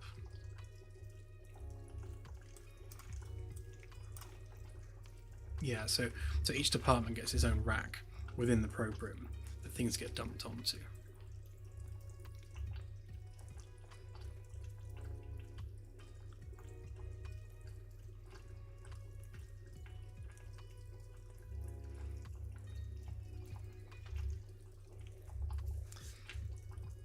Yeah, so... Oh, actually, the other thing we came up with for biological samples was actually a sample kit. So I'm just thinking about different shapes of containers. It's reminded me that we were going to have like a biological sample container that contains samples from a creature rather than the creature, which means we can send a probe down.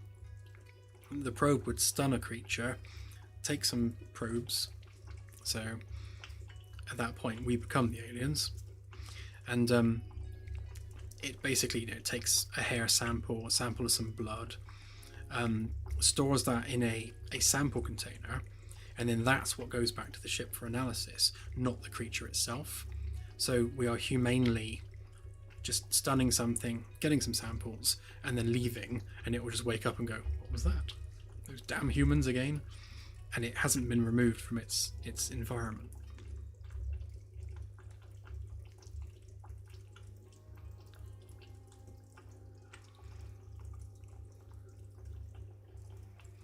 Yeah, so in the probe room itself,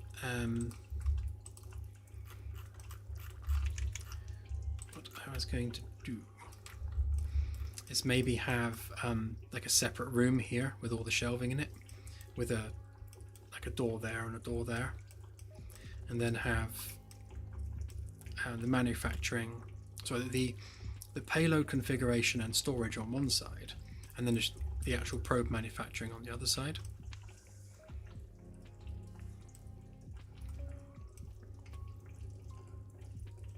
Although I guess building the probe, giving it its payload and sending it, it's probably all best to go on one side, and then keep the parking bay on the other side, so they come in and go straight into their parking bay.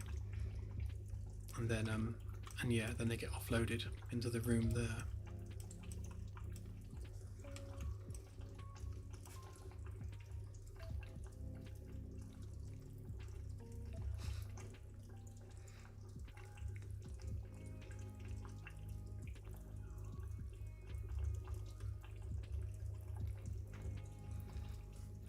Yeah, it's very much like that, I suppose. So yeah, so from an alien's perspective on the ground, you'd see this dumpy little thing flying at you.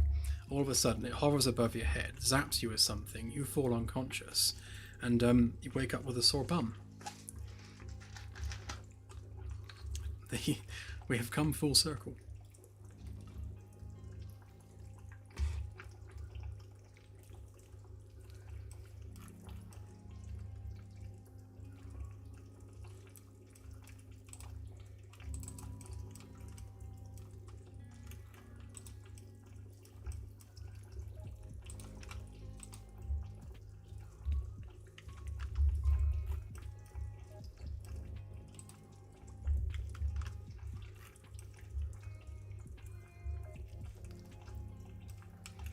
So that would be a 10-meter wide room.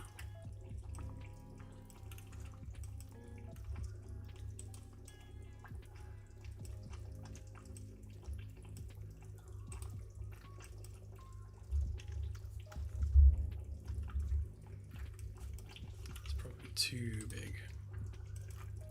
Thinking more something like that, perhaps.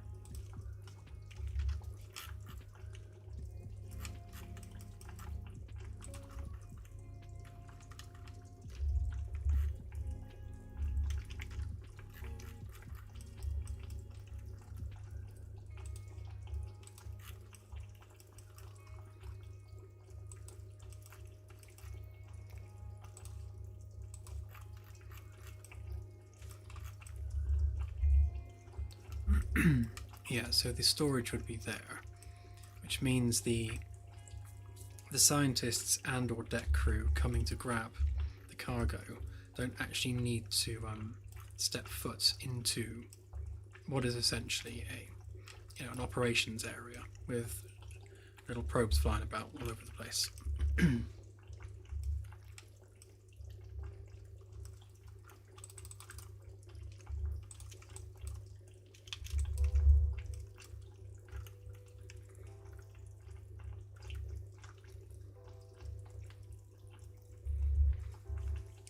We can make them generic. In fact, they currently are on our test. It's just the case that by doing it that way, we run into issues when it comes to different shapes and sizes of cargo, because not all of the probe containers will be equal in terms of scale, especially the ones where we have multiple sizes of them. So it is probably easier in the long run just to have one shelf per science lab, and then we can deal with them accordingly.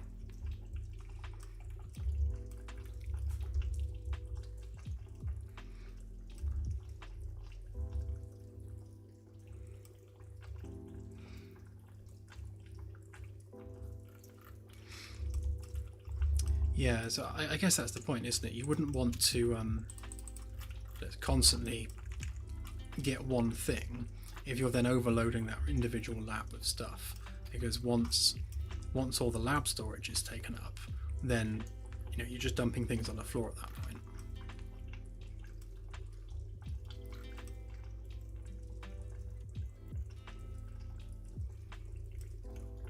Yeah, I guess you can only send so many probes at a time, so by the time one probe comes back, someone's probably already fetched whatever was waiting on the shelf. Oh look, there was one of the older probes. Actually, the little test thing that I threw together is not dissimilar to the thing I had first time round. obviously my brain was in the same place. I've just made it much smaller.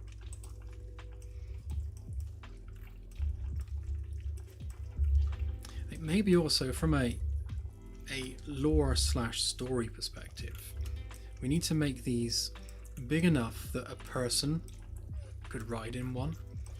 Like, you know, you see it in Star Trek, where like someone gets inside a torpedo and uses it as a vehicle, and we could do something like that with this. So you could actually get inside a probe and, as a last resort, use it to fly somewhere.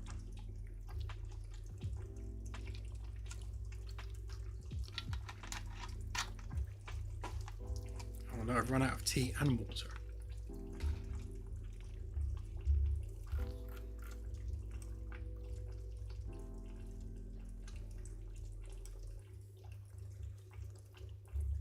That's true, yeah.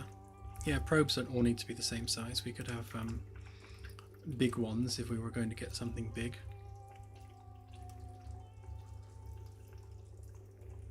Yeah. I mean, if it was like, if you needed to get somewhere in an emergency and a probe was the only way you could get there, then yeah, curling up in a ball inside the probe bay could save your life. Assuming you could cope with the G-forces of it.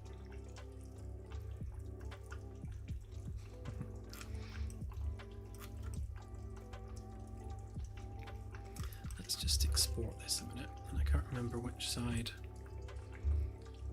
we were doing it on.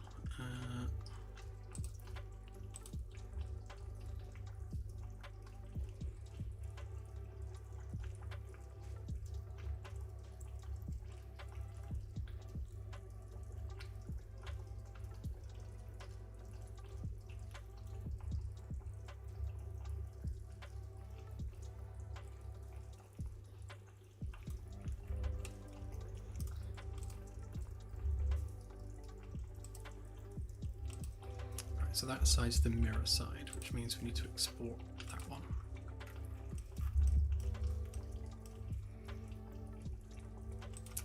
And that is ring 3 framework C deck aft walls.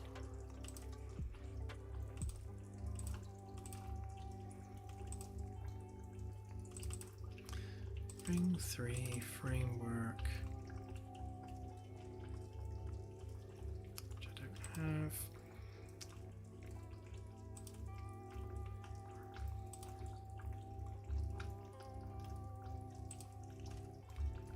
just grab the name a minute.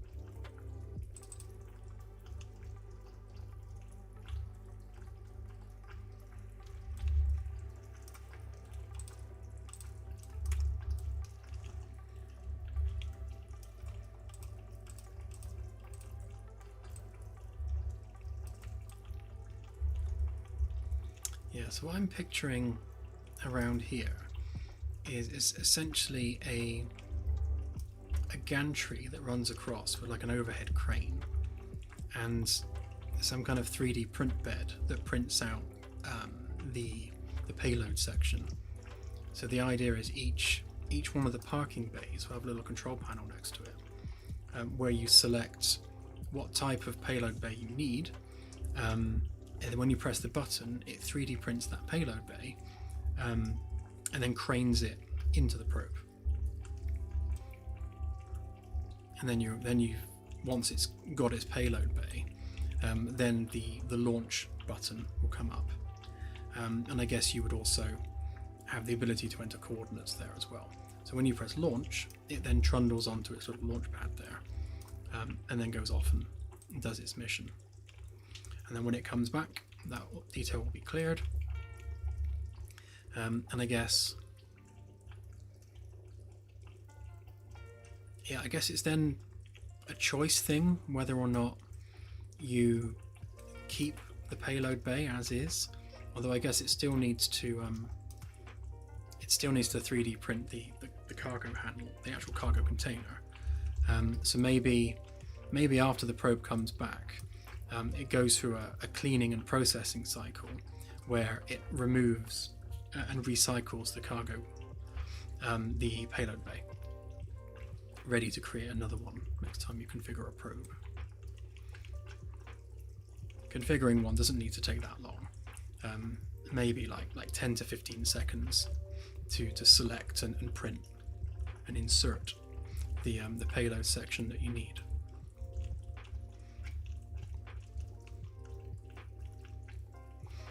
Yeah, and then we'll have all the shelves stored along there.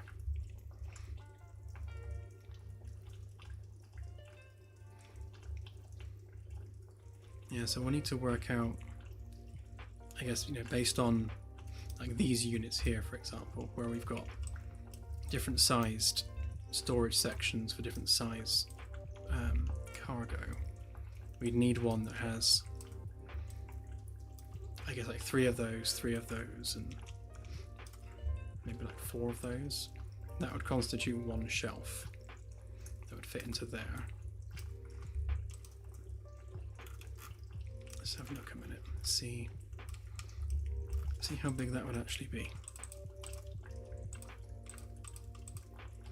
So we took them,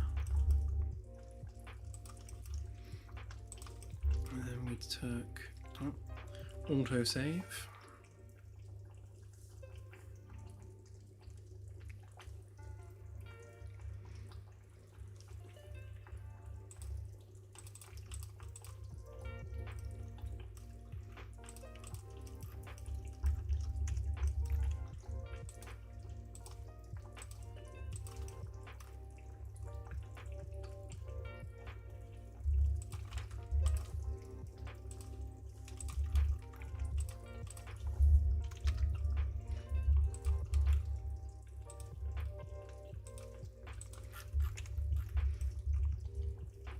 Yeah, so on a per department basis, you could probably fit more than you're going to need in terms of samples. I don't think you'd fill that up before someone had already come and got it, especially the little ones.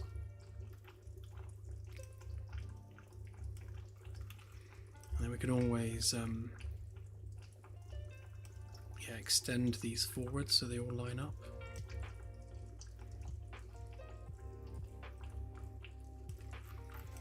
Okay, which means that this doesn't need to stick out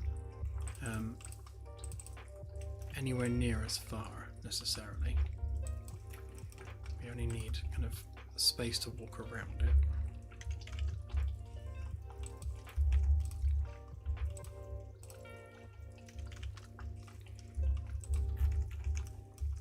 It just needs to be as wide as we have labs to store shelves in. And I suppose we can do them back to back actually, because we can.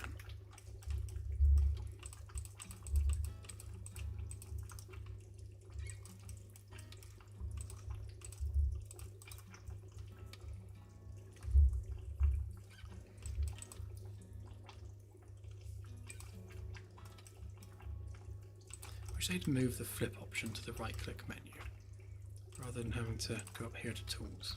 It's annoying every time.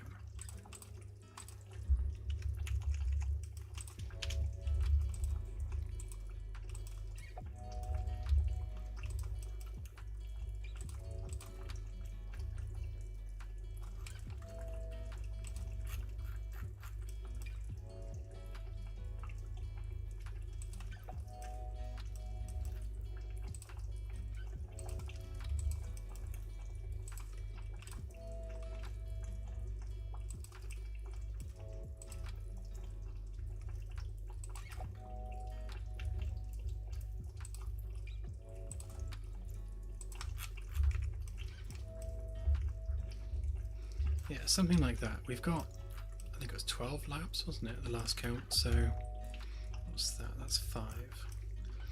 Yeah, so if we extended this, I guess all the way across if need be, then there's plenty of shelving there. Although I think having them double-sided like this is probably overkill, so we probably don't even need that many. Because if we're making them double-sided, then we probably don't need like this many shelves. Fact.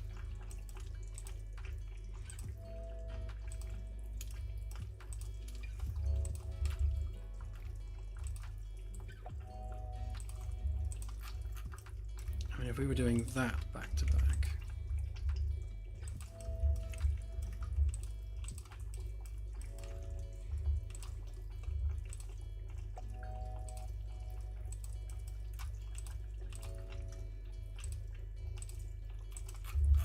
that's probably more than enough storage just in that alone.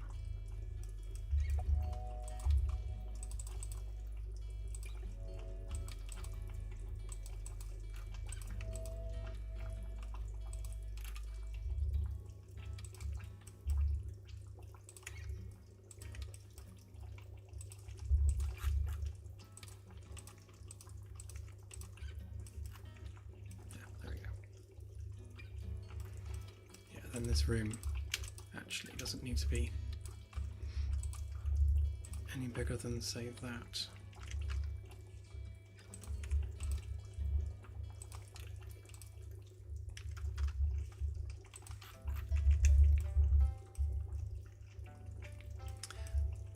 Plus some walking space. I guess we'll make it not quite as cramped, but yeah, it doesn't need to stick out a great distance. But we'll move this around and mess with it based on where we leave dumping space, because I think that will be needed. And as we build like the shuttle construction equipment, because we're going to have to 3D print, sorry, not shuttles, probes. We're going to have to 3D print new probes as well, as they get, you know, inevitably lost during the course of their lives. Yeah, so that's going to need room. So our storage area need not be in the middle. We can always store that off to one side. Which, to be honest, can be over here. So as they come in, we could have a door over here maybe for going in and placing things on shelves, and then the actual entrance door for the crew could be over here as well, and then we have a separate door on this side for actual probe operations. So 2 separate doors for 2 different reasons.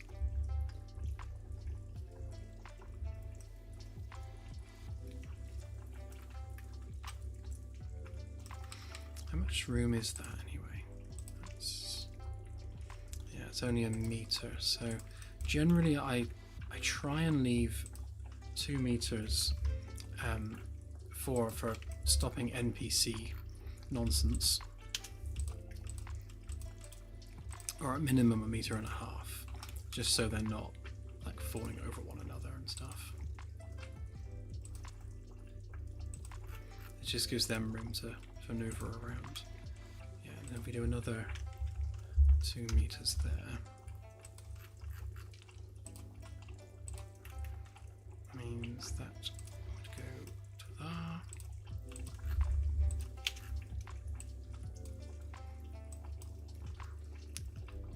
As would that.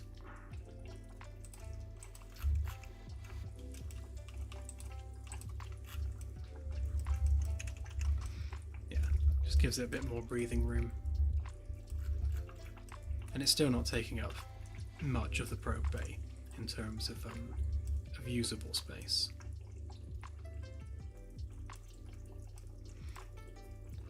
Oh, thank you, Max. Very much appreciated. I actually need to buy myself more Earl Grey, so I shall put that to a good cause. Right, so let's just re-export this a minute.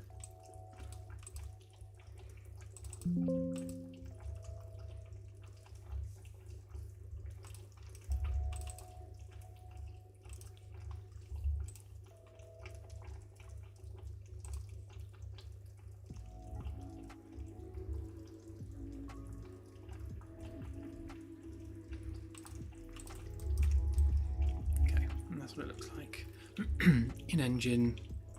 And yeah, I think it definitely needs that 2 meters worth of breathing room. That's not needed anymore because we'll use these instead. In fact, none of these are needed now. In future streams, we will start setting up these per department storage sections, and we will start generating sample containers which are also department specific, so that we can start testing, picking up a sample, putting it on the correct shelf in our kind of distribution area, and then have an NPC come and pick it up and take it to the relevant lab and make sure that we're getting this cargo going through the staging area to the lab, which really is the last step before actually implementing some science equipment to actually then do stuff with those samples. So yeah, we're getting there. We're definitely getting there when it comes to retrieving samples from outside of the ship. Once we've got the kind of the cargo handling side of things robust and polished and working, then we will look into actually sending the probes down to a planet and actually bringing up something relevant for that planet type. Obviously, if you're trying to send it down to a gas giant, it's not going to come back with much. Maybe like an air sample, so like a gas sample from the planet's atmosphere. It could be useful and interesting in some way. But yeah, if you send it down to a rocky planet with nothing on it, then it's gonna, it needs to only return rocks. So we'll start working on that sort of thing. But yeah, so we have ticked off another box. More has been achieved.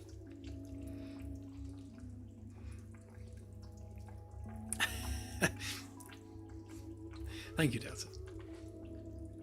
I was going to have some water and I forgot I've run out. Now I'm disappointed. So yes, so a quick note actually while I remember. This is going to be the last stream until next Friday, because I need to spend a week really focusing on the bugs we've got with this build and getting it ready for going live on the demo. We really need to get this out now, so I'm going to take a break from streaming and I'm going to focus on getting this sorted. So fixing the bugs, getting the last few little bits implemented, and then getting that demo released. So yes, so you will not be hearing from me other than on Discord until next Friday. Thank you, Danger Mouse. Yeah, it's nice to see the shuttles actually moving and doing something. Not shuttles, they're probes. Keep calling them shuttles. But yeah, so if you want to stay in touch, then we are on Discord, and feel free to come along and see what we're up to, because we're on Discord every day. So even if we're not streaming for the next week, we will still be on Discord. And on that note, have a great week, and I shall see you next Friday. Bye for now.